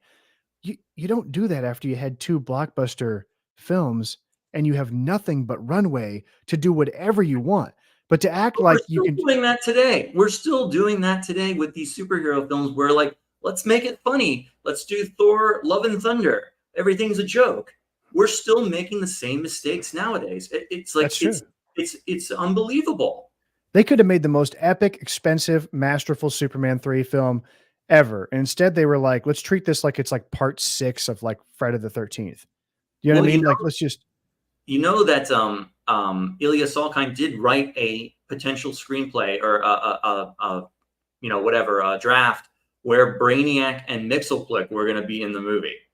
I'm not kidding. Like, he actually wrote this, and it was rejected as too far out, too outer spacey, too not going to connect with audiences. But that would have been an infinitely better movie than this. Even if Don Rickles Don Rickles as Mr. Mxyzptlk. I'll take that. Right. I mean, wouldn't that have been cool? Yeah. But yeah, man. I mean, it's just a total missed opportunity. And the idea that they felt like they needed a co-lead like Richard Pryor, when Christopher Reeve had become a star as Superman. It's disrespectful. It's totally disrespectful. Totally disrespectful to him. That's again, like we mentioned, he could have been in the movie, major supporting role as a actual dramatic character. It would have been perfectly fine. And he can, like Gene Hackman was playful and had jokes and stuff like that. You're allowed to do that, but it needs to be overall a serious movie for the most part, Yeah. Respect yourself for this movie, what it is. And to have Lois there for 10 minutes and be like, oh, I'm off for a different thing. Bye. It's like, and also every scene in the Daily Planet, for as little as there are, it's all a joke, because newsrooms are boring. Exposition is boring. We need to have what do they do? A lottery wheel, like a what is that? What is that even about? I mean, it was just a distraction. It was just because we have to have scenes in the we're obligated to have Jackie Cooper and Margot Kidder and Mark McClure in the movie for like X amount of screen time. So I guess we have to be in the newsroom, and that's boring. So let's have a busybody lady from public relations come in to have a lottery thing where you have to pick the ball number out of the bucket and meet with some schluck who goes on a vacation at the Daily Planet's expense. Isn't that so funny? I had cataracts during those scenes, dude. I just fucking, my eyes I was like, I don't know. Yeah, it's a mess. It's too bad. Even though it's a really well produced and good looking movie. It's just such a wasted opportunity. And didn't you like when Richard Pryor couldn't get both keys into the computer at the same time? So he had to use his foot and grab the guy and have him stick the thing in the, I'm just like, hilarious. About Superman, I'm like, what the fuck is this? And also, Richard Pryor is a very funny, hilarious guy, and a great actor. Did he actually think that this was funny when he was making it? Could he have not contributed something, ad-libbed here and there, maybe made it a little bit better.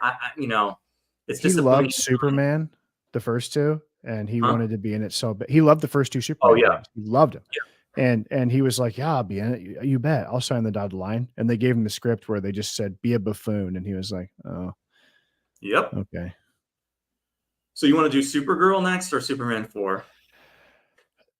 I think it'd be okay to talk about Supergirl because yeah, they were producing it at the same time, and it was just sort of diminishing returns box office. Now, the guy who wrote Supergirl is the same guy that wrote like the Muppet movie and Dark Crystal Oh, and it feels like that. Masters of the Universe. It truly does, right? It's very much in the '80s sword and sorcery like zeitgeist. There was even like a big like Zool type Gozer Ghostbusters character that shows up at the end, Yes, right? there is. I I like was Supergirl. watching it like, is this Ghostbusters now? Like, what happened? Yeah. I thought that Helen Slater, gorgeous. She looks terrific. But That's she's Supergirl. so bland in the movie. No, Has not to no me. personality, man. Not to me. Don't say that. She She's is so. beautiful. This movie is listless. Okay, this movie is like dead on arrival. Okay, it's so sad. I was so hoping to like this because I don't even remember. I think I partially watched it in the past, but Yeah. I was watching it again, and I'm like, and unfortunately, I had to watch the. I rented it from my Comcast cable thing because I didn't have the Blu-ray, Yeah. and it Yeah. showed me the letterbox version, which is all squished in Oh. standard definition, and I'm like, oh, Well, great. why did you? That's I rented it on Prime, which is weird. It's not available on HBO Max like the rest of the Superman movies. But Oh yeah, I rather enjoyed it. I thought it's too long. It's like 2 yes, hours. It should have been 90 minutes. There's like a precisely. whole bit in the middle where I'm like, what the fuck is going on? Or like a sequence where she fights a storm or something, and I'm like, cut. But like the flying is the best in the series in this movie. The flying is the best. Terrific flying. Right. I do really enjoy Faye Dunaway and all the villains Me in the movie. too. That's Yeah, they're that's great. that's where the meat of the movie is for me. She is just chewing the scenery, having a ball. This is dumb, but it's so wonderful. And I especially love the party scene where she throws that wonderful 80s party It's and great. they're listening to like Howard Johnson music Yeah. or Howard Jones music, sorry. Howard Jones music. Yeah, yeah, Howard yeah. Jones music like Well, what is I hit love? yes. And What then is love the anyway? British guy is like flirting with her, and then he tries to find some other woman, and then she plays her little magic tricks on him, and she's like Oh, it's spinning great. around upside down. It's just I like stuff like that. The Supergirl stuff that's super boring. Well, okay. I loved when Supergirl when it started out, they're living in like Argo I'm like, is City. this the bottle city of Candor or what the fuck No, is no, no, this? no. Like, Argo City. what is that? It's a city. Well, I don't know if they really explained it in They this didn't movie, explain but it at all. so it's traditionally it's a city that was spared the destruction of Krypton. Somehow it like shot off, or sometimes they've explained it. I think also as they were like a settlement that went off planet and survived after the Okay. destruction of the planet. Why didn't they say that in the movie? Because the whole I don't time know. I'm thinking, well, how the fuck who are these people? Didn't Krypton blow up? They're living in a cellophane tent that is very easily rippable, apparently. It looked cool though. I mean, it was a good design. But But they like, seem to okay, know what's going on Earth, which is also strange. Yet she knows is weird. totally oblivious to Earth culture when she gets there. Well, she knows that Kal-El is on Earth, But there's and some she great knows that wire work when she arrived. Yeah, I'm sitting there watching this shit and I'm like, okay. Like I'm appreciating the production design of the whole, it's sort of like this it looks like the inside of when you zoom in on like bone marrow or something, right? Of like where they're living. Do you know what I'm saying? yes, But like it was cool. Peter O'Toole was doing his thing. Mia Farrow, I don't why was she in this movie? She plays her funny. mom. Yeah, and for a minute and a half. And Kara was, yeah, like this sort of doe-eyed, um, goofy character. She's playing like a young girl, even though she's probably 20 and like it's still a little too old to be doing, I'm going to sit down and like play with this magic wand that Peter O'Toole gave me. There's this goofy MacGuffin called like what, it's like a Omega spinning Hedron. ball, the Omega Hedron. Hedron. Yeah. Yes. And it gets lost because Peter O'Toole stole it so he could like, I I don't know, do something with it, Do a magic trick with it. do magic with it, and then it like flies out the window because of Kara, and then he goes, well, now I have to go to the Phantom Zone. Yeah, I don't understand any of that. Why? Yeah. Now, then Kara goes to Earth and she's like totally cool with it and not scared at all. And she arrives and she has a Supergirl costume on. But I did Immersion like, out of the water in a Supergirl costume that we've never seen completely bone dry. well, it looked sweet. I mean, like that moment when she lands on Earth and figures out she can fly, and like they have the wires Dude, up and she's doing all how does those she come out of flips the and water flying. dry? Superpowers. I don't know. Like, Where'd but she get the I thought that outfit? I liked the movie fine. It was just kind of slow and boring. And like, yeah, where'd she get the outfit? I don't know. It's like, but she looked good in it. And like, she looked she looked fun. You know, she looked like a Supergirl comic. Wouldn't you agree? Oh, yeah, physically and costume design wise, it's perfect. And I really like the visual aspect of the movie. It's just even tonally, the movie is not terrible. It takes itself No. moderately seriously, but like, yes, it's too long, it's too overstuffed. And we talked about the romance is completely ridiculous and useless in this movie. Why the romance is not between her and Jimmy Yeah. Olsen is beyond me. That's what this movie should have been. Because Mark McClure has no sex appeal. I know, but this Hart Bachner guy with who's the hunky I liked him. landscaper guy who I liked falls him. under a love spell by Selena, Liked and it. it's like basically they're fighting over the guy, which is like stupid. Well, then we also have this thing with Selena, who is Faye Dunaway. Who I Yes. don't know what kind of shape her career was in at the time. I imagine Bad. they probably picked her bad. After Because Mommy Dearest, her career was in like okay. free fall. Yeah. Because I imagine they picked her and Peter O'Toole and gave them the pitch of like, hey, look what we did for Hackman and Brando. You'll be part of that kind of tradition of like we bring in a big actor to be in this movie, right? Didn't work really, but you know what? The movie sort of presages a lot of like 1980s. Like this movie was obviously produced in 1983, released in 84, but we have this sort of like 1950s nostalgia that we would see more and more throughout the decade. We have this kind of sword and sorcery, Jim Henson fantasy element, right? I liked a lot of things about it. I thought there were clever ideas in it. There's also this sort of really omnipresent sort of gay thing running through it, right? Would you agree? Explain. Well, first of all, I know that Lois Lane's, which by the way, there's way too much convenience in this film. Our main villain, like the dodecahedron, lands on her, like right during in her pic. Yeah. It lands like right in her picnic, and then immediately she's like, "I'm going to use this to rule the world." It's like, bitch, what the fuck? You don't even know what it is. You know what I'm saying? Right? That's like Like, Spider-Man 3 with the symbiote, lands right. exactly. Yes, and she's like, now I can rule the world with this ball. I don't understand their baseline powers.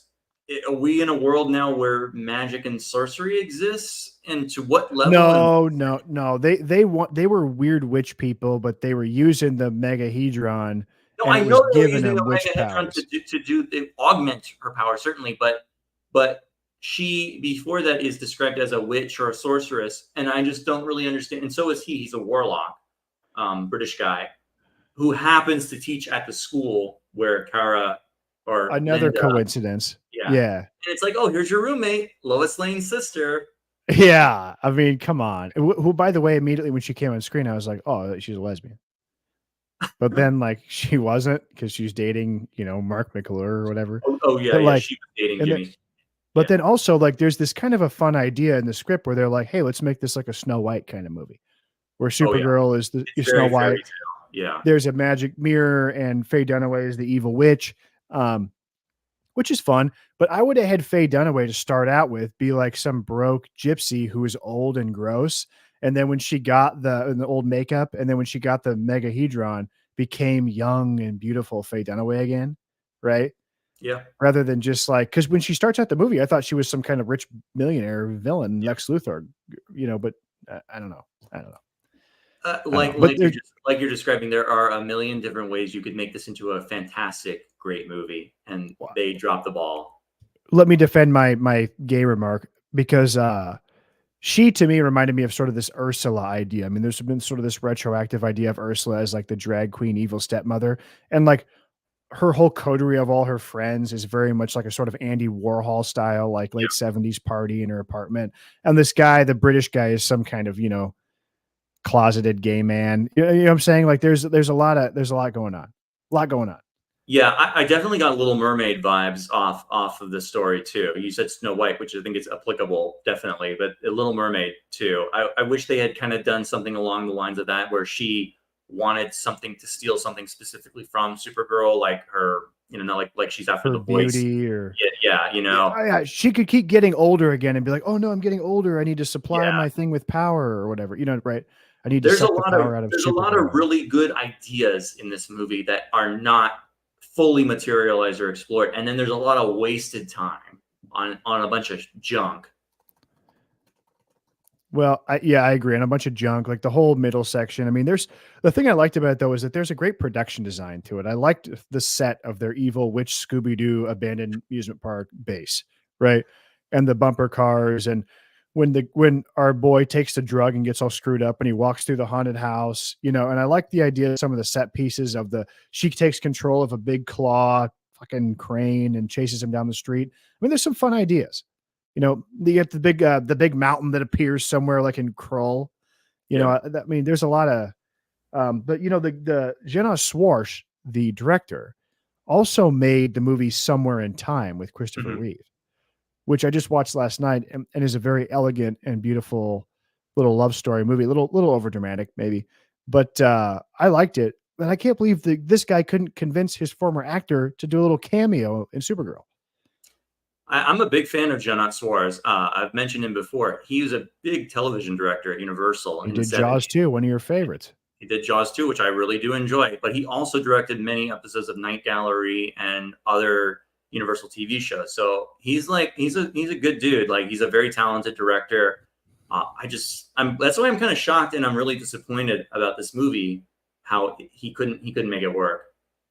Yeah, he had an unfortunate filmography because after this, he made Santa Claus the movie for the Salkinds, which I don't know. Have you seen that? That was the end of the Salkinds, I think, after that, right? That was it. That was the death knell. Santa. He brought them coal. But Jenna Swartz, man, I mean, like, Somewhere in Time, you could rip it up for being like melodramatic and a little self-important, but like, if there's anything that movie does, it captures a very sentimental place in time and is a gorgeous movie. And it sells the romance between Reeve and Jane Seymour, which is the most important thing it could have done. And he pulled it off. And I think that this movie, if it had a little more judicious cutting, like there's too much cutting back to like Faye Dunaway in her house being like, oh, my evil plans. It's like, God, you got this shit on. Oh, no, I'll take those scenes over boring school shenanigans at boarding school with Lucy and Linda. Hey, you're gonna meet me at Popeyes later? Yeah, boring. What the amount of product placement in this movie is also egregious. Oh, yes, and you posted that on Twitter about the A&W rapist. There is a sequence. Yeah, that scene is ridiculous, though. There are no stakes to that. Is it unless it's meant to be just explicitly for gags? That scene is totally worthless because there's no threat of actual harm that is going to imperil her. Well, it does something in which it introduces her to the idea it's not all sunshine and rainbows in the real life. Fair, fair enough. Yes. Right. Okay. Come on. But like the fact that the wardrobe department went completely rogue and was like, oh, we're supposed to do A&W product placement. Well, I'll have the potential rapist wear an A&W t-shirt. That'll be a good, consumer outreach. I mean, come on, what the fuck? And then also the Popeye shit where, I mean, that was almost Mac and Me level McDonald's style, like product placement of like, let's all meet at Popeyes. And then Jimmy Olsen is like, I got the delicious chicken. Here's your French fries. It's or, like, did you ever see the modern Power Rangers movie with Krispy Kreme? No.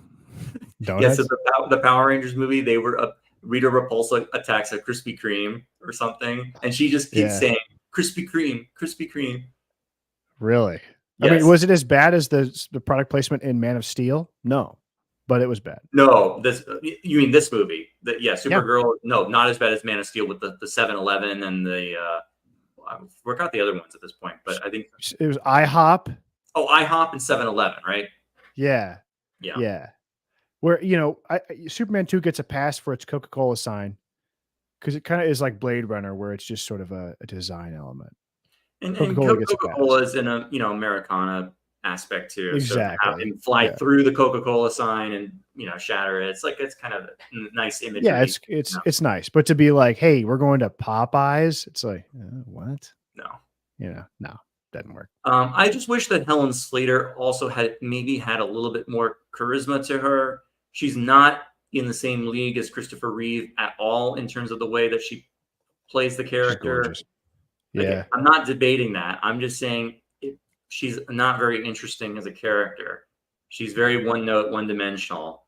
And I think that takes away a huge part of making the movie better. If she had a little bit more flair to her as a character, the way she's written, it's not necessarily her fault. It's the way the character's written is very bland. And it's like, hi, I'm Supergirl. I'm here to save the day. And it's like, okay, cool. You've had your fun, Selena, but the game is finished. Yeah, exactly.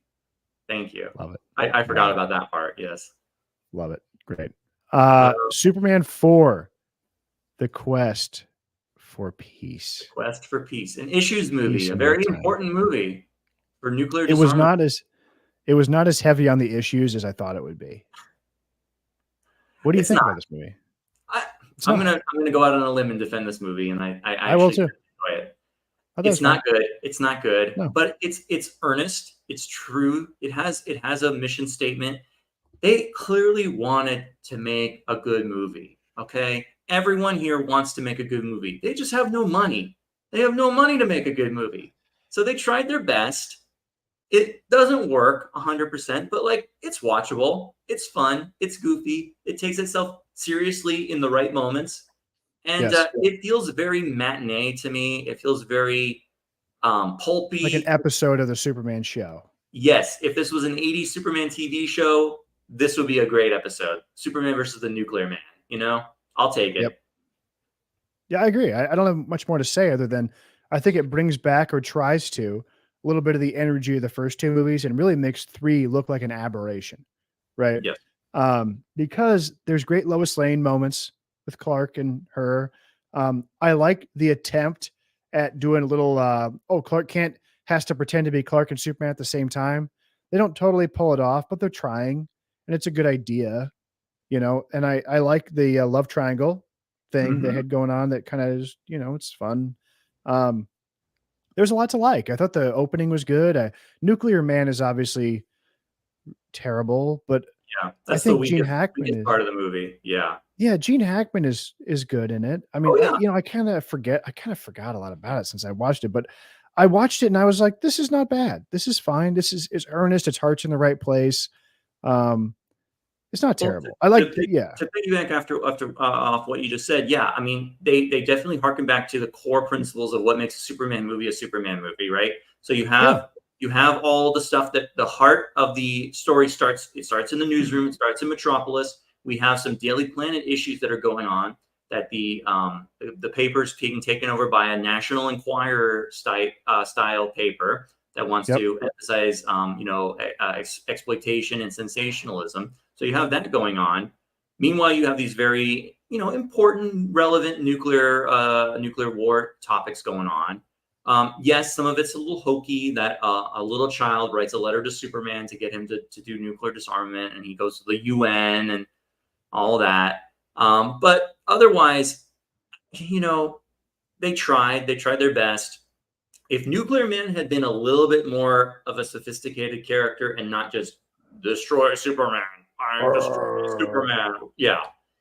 That would have been a little bit more interesting. But yes, like you said, I enjoy Gene Hackman in this movie as Luthor, and he's always dressing up in different outfits to fit the situation. Like when they go to the bit where he's a general, I thought was funny.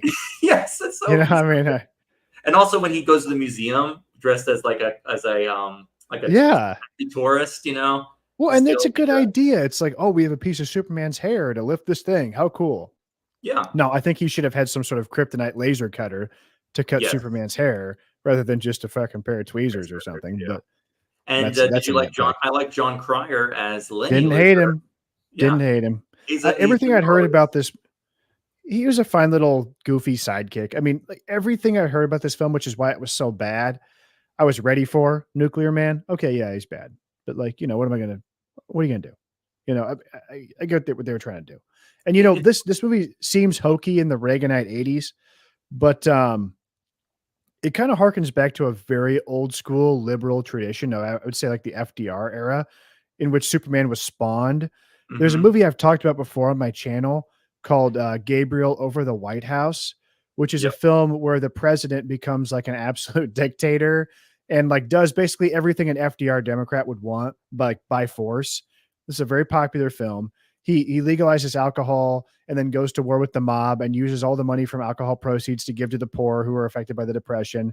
He brings all the navies of all the world to the United States and bombs and blows them up and goes, okay, now there'll be no more war, right?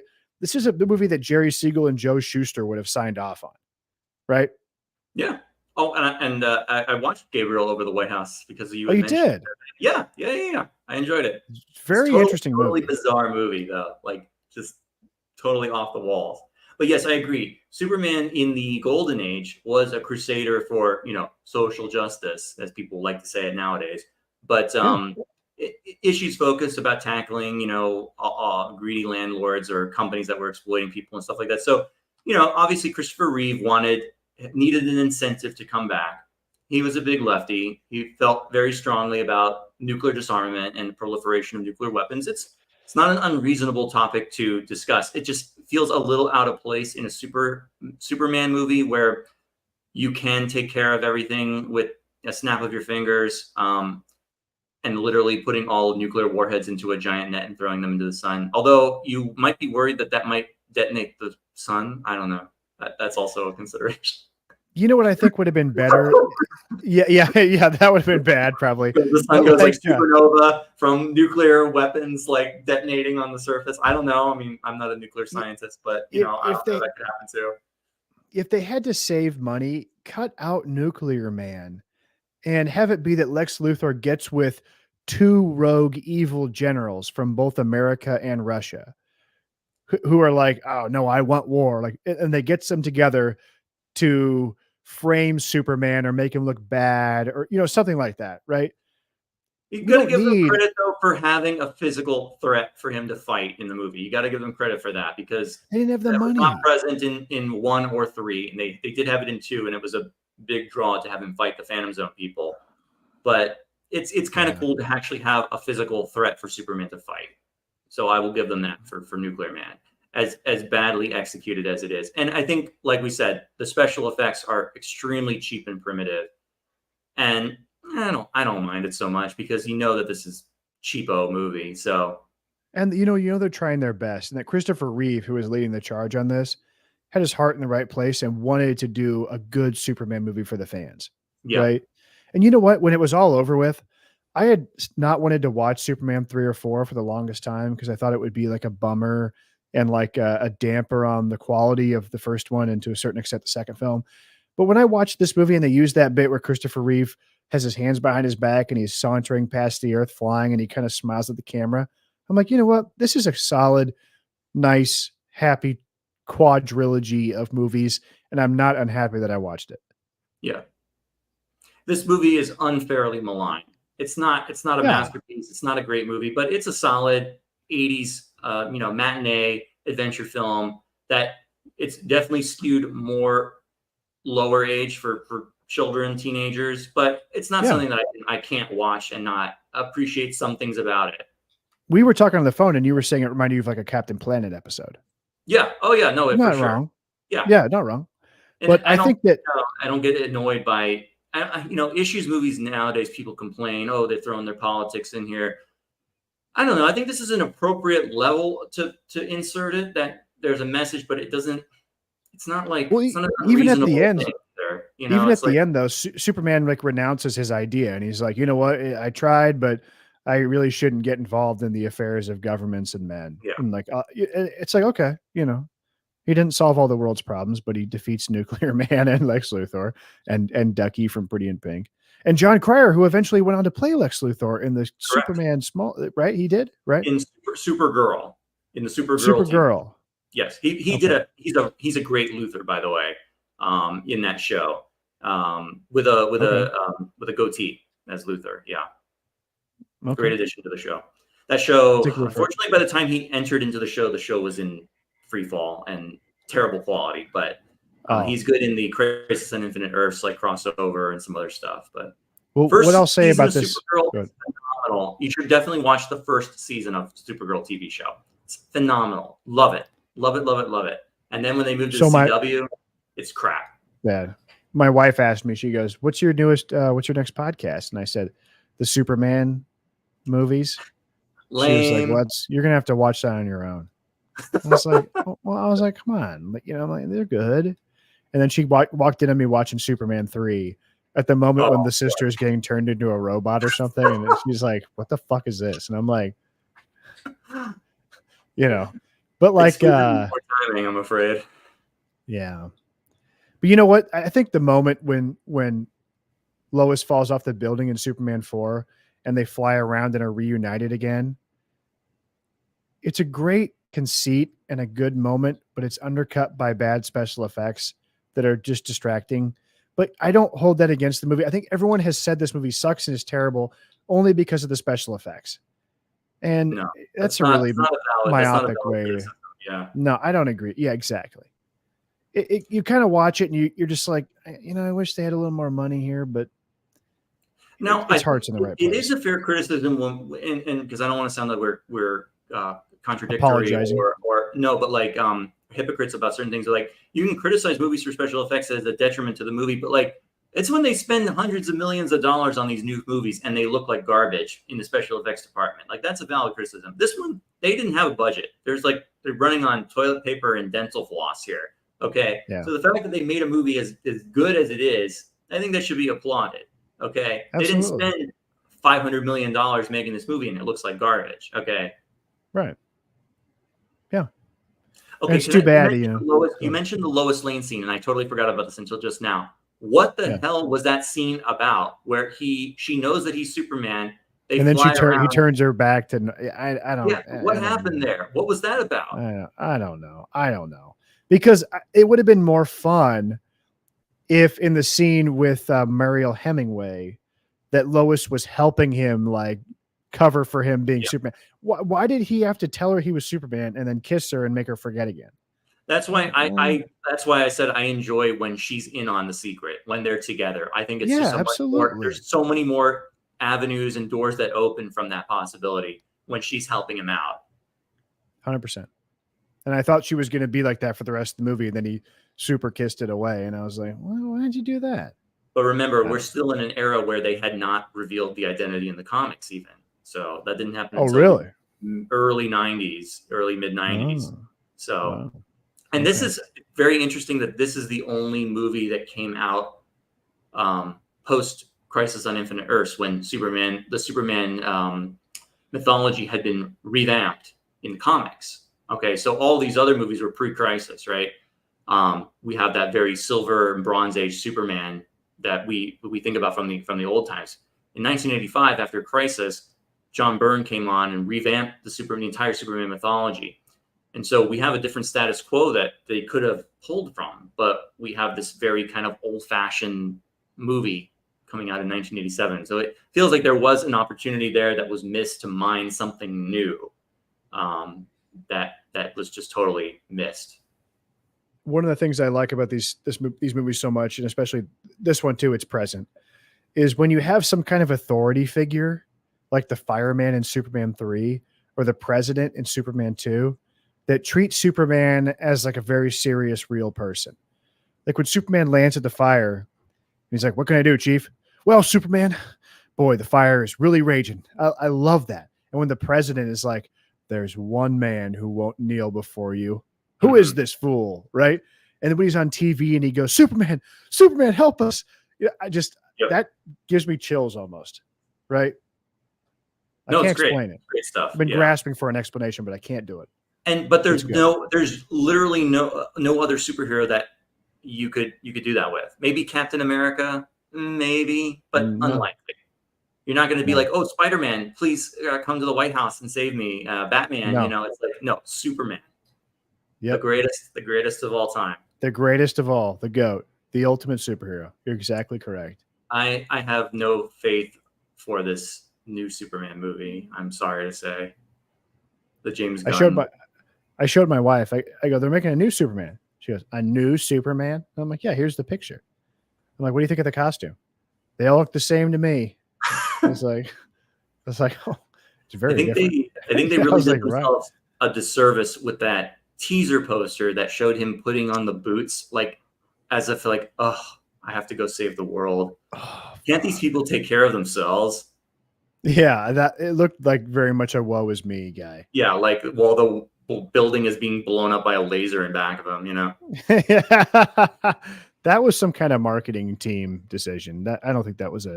That's really we need to appeal to depressed Gen Z and Gen Alpha people. Like that'll appeal to them. People who hate themselves. And then also before we, I don't want to talk too much about that, but just what are they doing in that movie that they have 20 or at least I'm exaggerating 6 other D-list DC characters that I love, by the way, and I would love to see adapted, but like we do not need them in the first new Superman movie. We do not need Mr. Terrific, Metamorpho, Gardner, and whoever the hell else they're putting in this movie. What are you thinking? Maybe he'll surprise you. Who all these people are to audiences? I mean, I always liked Metamorpho. I thought he was a cool design of a character. The Spectre and Metamorpho were always my 2 favorite DC characters. Yeah, no, they're awesome, but like these are characters that general audiences have zero information or knowledge about.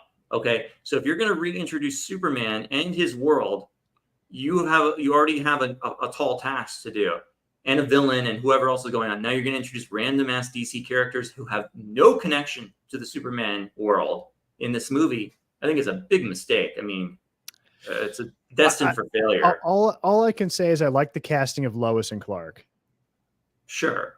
Especially Lois. Well, Lois looks great. I'm not 100% sold on this David Corn Sweatin or whatever his name is at this point. How about Brandon Routh? Yes. Unfortunately, I did not have time to rewatch Superman Returns. So it's been a while. It's been a while, but I love Superman Returns. I think it is a wonderful movie. So romantic, so loving, as a love letter to Richard Donner and the Superman 1978 film. Yes, it's not perfect. Kate Bosworth is not a great Lois Lane. The plot is equally Kevin Spacey's a great Lex Luthor. Oh, Kevin Spacey's a great Lex Luthor. But again, it's a missed opportunity to do a different version of, because we're doing the Donner. The Gene Hackman. I have to do a land grab scheme. We have to do that. So unfortunately, we didn't get anything new there. But like otherwise, I enjoy the story. And again, I like when we do new things with Superman, like he gets married. He has a child. Those are interesting stories. How does that play into his world? Yeah. Wrong. I love that scene. Yeah. No. One more time. Superman will wrong. It's great. It's great. I remember that was in every trailer, and it was a great moment. And the movie has pacing issues. And Kevin Spacey has been redeemed, redemption for Kevin Spacey. Total acquittal, right? Yeah. Complete exoneration of Kevin Spacey. Yeah. Kevin Spacey's great in it. I don't know. The movie has pacing problems, in my opinion. Gets off to a really slow start. And not that like in a boring way, but like, okay, what? Like, where the audience, I mean, I don't think every audience was clued into the idea that this was a sequel to Superman 2, right? They were expecting a new Superman movie, and like they were getting this sort of like fan film, right? Yeah, I think that's what ultimately did the movie in. And there's I think there's enough action for me. I think it's enough, but like I think for general audiences at the time, they needed to spice up the action. I think having it related to a film from the 70s significantly hurt it with younger audiences, unfortunately. I loved it. It would have been a great thing that you read about that someone was going to make and didn't, and you'd be like, "Oh, that'd be cool." Yeah. But like, you know what I'm saying, but it actually did get made, right? I remember going to see this when it came out, and I about lost my shit when I heard the John Williams theme with the letters, the same Oh opening yeah, credits yes, come out yes, of the screen, and I nearly like pissed my pants. Okay, I was like, yeah. And oh my god, because this is incredible. the real sad part is that the dilettante Lester kicked that out of his comedy film, and then they couldn't really reproduce it for the fourth one because they had to go cheap, Yeah. right? So you finally saw it again, but and honestly, I don't think Brandon Routh was up to the task of Superman. I don't. I I like the agree with guy; he you. seems like a good guy. I wish him well, but Well, it seemed like I just don't. he was picked primarily because he looks like Christopher Reeve. That was really part of the. But he doesn't. He does, but there's I don't think he's strong enough to carry the movie, and He's there's not not strong enough. enough. There's not enough strong, like supporting players to bounce off of. Like in the first movie, how there's all these really veteran actors who are pillars for the movie. Yes. And Christopher Reeve, although he's really good, but that was his first movie. I don't know if it's the first movie exactly, but like his breakout movie, he was not a star, and so he has people to lean on.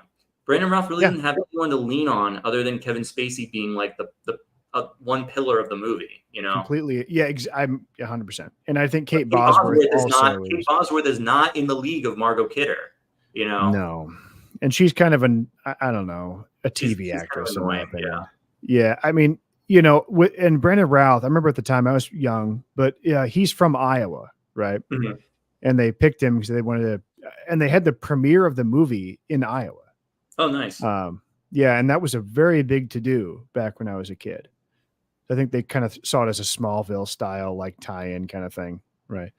But and unfortunately, they also introduced a lot of modern cynicism is in there too. Like Superman, he's back. Does he still stand for truth, justice, all that stuff? But what's the other stuff? What's the other stuff that they didn't want to mention? Yeah. Right? You're right. Well, and also the movie is just too dour and like, okay, Superman is like constantly dying of kryptonite and like he's in a hospital and it's like 9/11 analogy and it's just like it's very mushy and romantic. I mean? It works for a lot of it. That's not the problem. I mean, that moment where Kate Bosworth kicks her heels off and steps on his feet to go flying is terrific, right? That's the romantic stuff is not my issue, but like for me, it's like you set up this idea of a love triangle with a guy who's not a bad guy and a kid who, of course, is the typical Hollywood mop head, fucking dumbass looking kid, Jack Torrance looking kid, right? And like, Danny Torrance. Do that, by the way. Why is that like the default little kid haircut? I don't know. But it's like, where the fuck do you? I looked up like what would a Superman 2 Return 2 had been like, and like they didn't really have a good idea. There's I hear Brainiac or whatever, but like, where are you going to go with that plot? And also, is that we're going to go with that? I don't know. I mean, I think they missed an opportunity to do a new, fresh start, but like play off of some of the same things. And why have we not done a movie where my ideal Superman movie is you start with you're on Krypton, you're at city of Kandor, and all of a sudden a dome comes over the city, it shrinks down, and it's abducted by Brainiac. And then later on, you see the planet explodes. So that there's this city out there. Now Brainiac comes to Earth. There's a dome over Metropolis. That's the plot of the movie is, Brainiac's come to Earth. Superman's going to fight Brainiac. He finds out that he also has the bottle city of Kandor on his ship. You have that connection to Krypton. There's a lot of stuff going on. You can do all that. You can have the physicality fight with robot Brainiac. You can have a cerebral fight with green Brainiac in his underpants. That one. But there's a lot of missed opportunities for these movies that unfortunately have never materialized. And Man of Steel is a dumpster fire in a different regard. It's a terrible film. It's a horrible ugly, film. I hate Man of Steel. An ugly, disgusting mess. I hate that film with every fiber of my being. A lot. I went on a double date to that movie, and the girls that we took thought we were fucking losers for dragging them to it because it was depressing and miserable. Superman Returns. Interesting idea. Not executed 100% well. I think yes, I do agree. It falls apart by the end when they start building their ice continent with crystals, and it's like, what exactly are you gonna do with who this? The fuck would want to live on that? Yeah. And again, an opportunity to have a more sophisticated Luthor plot would have been welcome here. Something that makes I'm a maniacal homicidal maniac. Like, I'm bad, but my plan makes sense, you know? Sure. Sure. Or to have another villain there, some kind of big Yes. bad A doomsday, physical whatever you want villain. to. A physical Yeah. villain for him to fight too would have been And to good. not tie it in so hard as a sequel, because like I was telling Yes. you before, oh, this is a sequel to Superman 2. Oh, really? Because at the end of Superman 2, a movie you supposedly love, he drops the American flag off at the White House and says, "Sorry, I was gone, Mr. President, but I'll never leave again." And then we're meant to believe that Superman left the Earth for like 7 fucking years to go look for Krypton in Yeah. a spaceship and then had a kid he didn't know about and then return. I mean, come on. That's dumb. Right. And what are you looking for when you go to look for Krypton? Do you not believe your father and your mother when you spoke to them in the fortress as ghosts or whatever holograms that they told you the planet was destroyed? What do you think, you're going to find it still intact? They lied to you. They got rid of Well, you. I mean, Like, what are you going I to got find? I got to say Superman Returns is an excellent title, right? It's a great title. But apparently somebody along the line thought that he had to return from somewhere, which he didn't really. It's like a thing to the audience. Like Superman Yeah, Returns, that's silly. right? That's silly. Like St- Batman Returns. This just means he's back. Movie number he's 2. back. Yeah, Yeah. number 2. Just start it with the same sort of status quo as the first 2 movies and the same kind of characters in place, but do a whole new thing, right? It also feels very old fashioned in the way it looks. I like it. I Yeah, like the way I it like looks. it. It has The Art very Art Deco Deco. styling. Yeah. Yeah, I like I it. don't know that that flies with a lot of modern audiences, that they might think, oh, this feels And old timey, honestly, and. I don't know if it matched with the aesthetic of the first 2 movies, which was very much rooted in like, hey, this is how things look in Oh, the '70s, 1970. Yeah. but Superman is the throwback, right? Yeah. True. That's what doesn't make any sense. That incongruity as well. Yeah. I Yeah, mean, just a very interesting.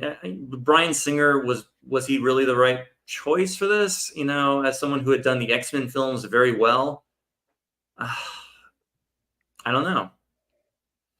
Ultimately, they never went anywhere with it, so it yeah, was it's a too bad. misfire. Feel bad for Brandon Routh, though. He eventually Me made a too. little bit of a comeback on TV and joined the Arrowverse as the Atom. But and he That had to played have been Superman. very. He played Superman again on that on those shows in a I other role. watched that. Yeah, And it had to be very difficult to be hyped up like you're going to be the biggest star now. Okay, you're Superman. You sign a 3-picture deal. It's going to be big. And then to be caught in that kind of between times before the Marvel Cinematic Universe when everyone decided they had to change their tune, and then all of a sudden you're sort of this floating thing out there that, I mean, 2006, I mean, 2 years later, Iron Man came out. They were still and Dark talking about Knight. when Superman yeah, The Dark Knight, when's Superman Returns gonna come out? And it never did, And right? we had to wait 2 years for another DC movie in between that. We had Batman Begins in 2005, Superman Yep. Returns 2006, and then it's like nothing in '07 and Yeah, '08 Dark Knight, and then we had to wait oh no, we had Watchmen, but like not really. yeah, What was it, like another 4 years until Dark Knight Returns? yeah, 2012. Or Dark Knight Rises. I'm just making up titles now. I do agree, Yeah, yeah. Boss Baby. The crime is that he abandoned X3. 100%. Yes, Bryan Singer would have at least made a great X3 at that point. I agree. I think you would have. I think, yeah. Well, dude, Superman. Do we do it justice? Do we miss anything? No, I think that's a pretty good survey of the franchise. This has It's been just fun. it's such criminal that it started out so wonderfully strong and then just died with a whimper, not a bang. That Yeah. they never, and unfortunately, because Christopher Reeve was paralyzed in '95, maybe he wanted a little break. He was still looked good. He still looked great Yeah. at that age in '95. He could have made another Superman movie in the wake of the Batman films and said, "Here's our Yeah. comeback. Let's give it another shot and make a good one to go out on." And it's just a shame because poor guy died so young. Truly. Tragic what his life turned into. And you know what, too? I think in addition to Superman, after watching Somewhere in Time, that's a movie that is very sad. Have you ever seen it? No, I have not. Oh, I would encourage you to watch it. I think it's good. It I, also I, makes you feel I will. sad for Christopher Reeve losing his legs, and prematurely dying, right? Yeah. It's another quintessential movie of his. That kind of cements him as a great actor that kind of got typecast as Superman. And the unfortunate thing is that he was typecast as Superman, but then forced to be a fucking joke in part 3, and then was made a joke by the public for something that was completely out of his control, which was the budget being slashed out of the bottom of him on Superman 4, which is a shame. It But is. It is. he'll always be my Superman. Tell you that. But what a great guy, though, too, that he felt a sense of obligation to the character and the franchise, that he even was willing to do, even in his poor health, to do those guest appearances on Smallville very shortly Oh, he before did? he died. Yes, very shortly before his death, he guest starred on multiple episodes of Smallville, and he's in the wheelchair. He's got the tracheostomy and all that. Yeah, and he's there. He played a character called Virgil Swan, who was like a professor who had information about Krypton that he shared with a young Tom Welling. Really? I didn't know that. And I think he wanted to do more, and then unfortunately he passed away.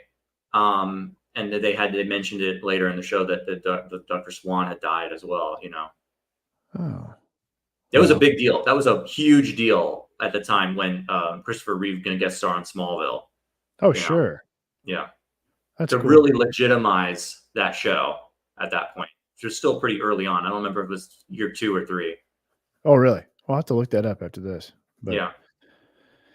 Oh, and Margot Kidder was in it too. I'm hearing from Boss Baby in the chat. Also, Lee Howell, thank you for the compliment. I appreciate that. And yes, Gabe A. Margot Kidder was in where? In Somewhere in Time, or in was she? Or in Smallville?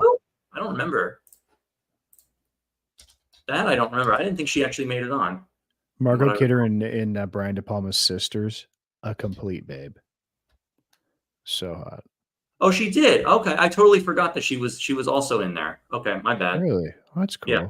I know they tried to get Gene Hackman, but he wanted too much money, which was ridiculous. I mean, come on. He was Just do it. He was a has-been at that time. You know, it's like what? Gene Hackman was never a has-been. In like 2005, he was making like Welcome to Mooseport, man. Come on. He was definitely a has-been. Oh, Welcome to Mooseport. Yeah, did you ever see that with Ray Romano? I think I saw like the DVD of that, and it was just like, what the fuck is this? I love Gene Hackman, though. I love Gene Hackman. Oh, of course. And he was great. I'm a hackamaniac. I feel like, though, that Superman and Superman 2, that's like kind of the end of his huge superstardom, though. Like, is that not the pinnacle? And then it was kind of... Oh, no. Dude, come on. I mean, he was in Unforgiven. He was in The Firm. What did he do in the 80s? That was... Oh, The Firm was in the 90s, man. Okay, so... Hoosiers. He was in Crimson Tide. Always good in Absolute Power. The Royal Tenenbaums, The Replacements. Come on. Get Shorty. Not like the French Connection level No Way star. Out. But he was very much an elder statesman. Yes. I really do like him in The Firm. The Firm is an excellent movie. No Way Out's a pretty good movie, too. With and didn't he do the other legal thriller, like A Runaway Jury? Isn't he in that, too? I have not seen that. In like 2004 or so. Dude, the guy's rocking. He made a million great movies. Mississippi Burning is good. Enemy of the State with Will Smith. Oh, he's still alive too. Yeah. Okay. Yeah, he just quit acting. He just quit. Okay. There was something about like someone saw him at a gas station, and the New York Post was like, unrecognizable, disgusting Gene Hackman. He's like fucking 100 years old. Yeah, they were giving him shit. On, man. He's 94. Yeah, he retired. He served in the Marines. He did the Sean Connery thing where he just like quit. You know what I mean? That was sad about Sean Connery after League of Extraordinary Gentlemen. Yeah, that's a bad one to go out on. Oh, it's not so bad. Come on. I loved that when it came out. I thought that was a fantastic movie. Sure you did. I was like 12. Okay. So yeah, I enjoyed watching 1 and 2 again. I enjoyed watching 3. Sorry, there were things I liked about it. I enjoyed there's 3 and 4 and Supergirl 2. There was a lot to like in all of these movies. There's a lot to if you're a real lover of this kind of, pop 80s cinema, there's something to like in all of these. And like I said, I don't think The Conversation is an excellent film. Yes, I agree. The Conversation is awesome. Yeah. Night Moves is awesome. Like I said, I don't think we would have Batman is also hugely responsible for our modern superhero sensibilities too. But I don't think we would have gotten Batman 1989 without Superman 1978. There's no way that No. movie would have happened. So It's even though we went through that downslope with ending on Superman 4, Batman 89 brought it back up, raised the bar again. And even though we went down again with Batman and Robin, we ebb and flow at the times. It's almost amazing that this came out 2 years before Tim Burton's Batman. I know, that's crazy. It feels like a totally different universe. Like, yeah. I know. It's that's why I wish there had been a 90s Superman movie, not the one that not the Nicolas Cage to make with Nicolas Cage and the giant spider robot. Not the giant spider. No, that's lame. We could have had a nice Christopher Reeve Superman 5. Let's give it one more. We could have Richard Donner could have come back. He was still making Lethal Weapon movies at that point, Absolutely. We could do a swan song movie of Superman. And give everyone a nice movie to say, this is our last one. Let's make a good one. That'd have been sweet. I know, it would have been amazing. Would have been amazing if you could have not had Richard Lester direct part 3. And if the Golem and Globus hadn't cut out the budget by $15 million because they owed money to like fucking gambling sharks in like, Mesopotamia or whatever. And you could have had a budget for 4. But well, it's interesting if you listen to Donner's commentary on either 1 or the Donner cut of 2. He's like, yeah, we were all in on making. Not after we finished 1 and 2, we were like, let's make 3 and 4 back to back. He's like, no way. I would have kept doing it for sure.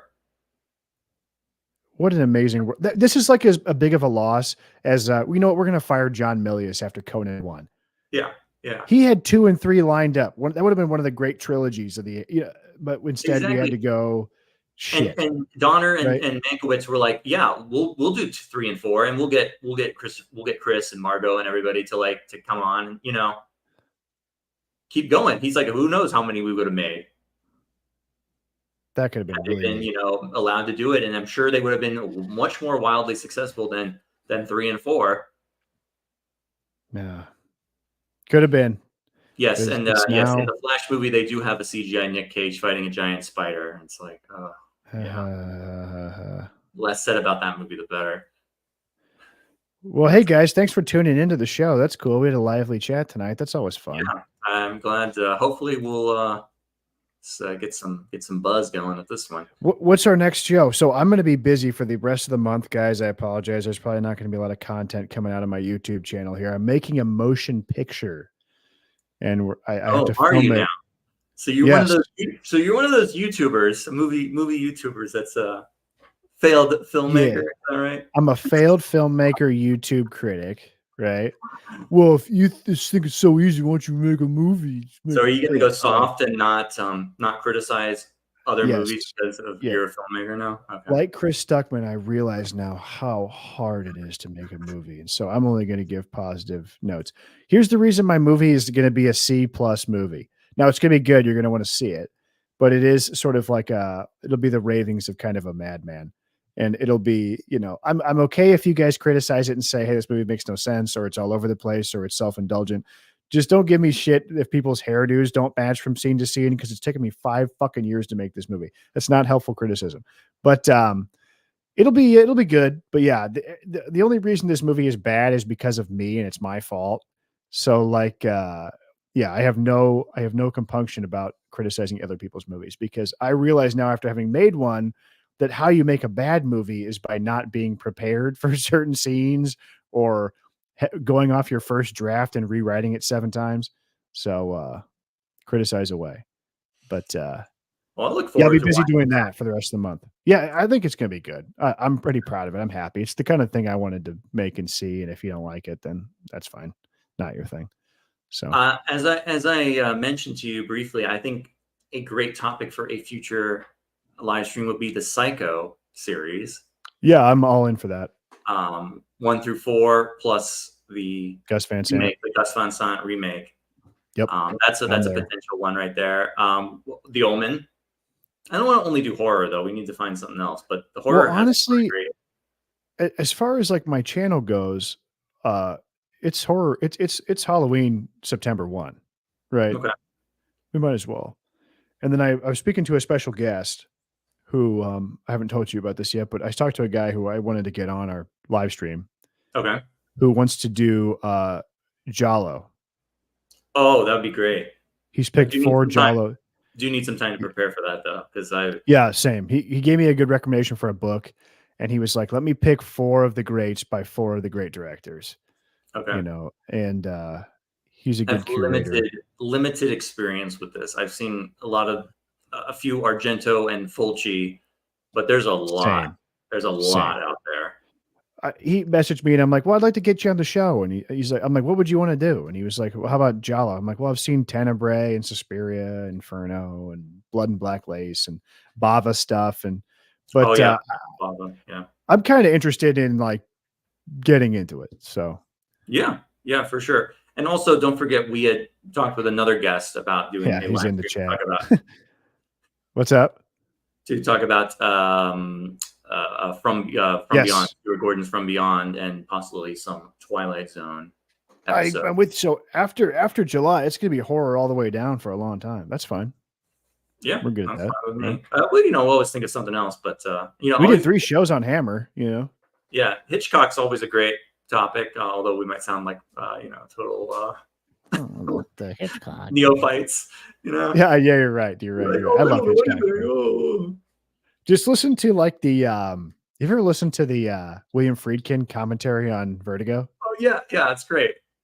Vertigo, it's very good. And then like I heard him talking shit about it like in another interview. I'm like, he did a fucking audio commentary for it. You don't like it? Oh my god. I just love his voice. It's just me too. Yeah. I believe Vince Foster was murdered. Yeah, he was the best. He said that one time. Yeah. Yeah, but he's the best. R.I.P. All right. R.I.P. Christopher Reeve. So. All right. Happy 4th of July. Happy yes. Day. Everyone have a nice time. And we'll see you hopefully soon. Love it. Thanks, buddy. Good night.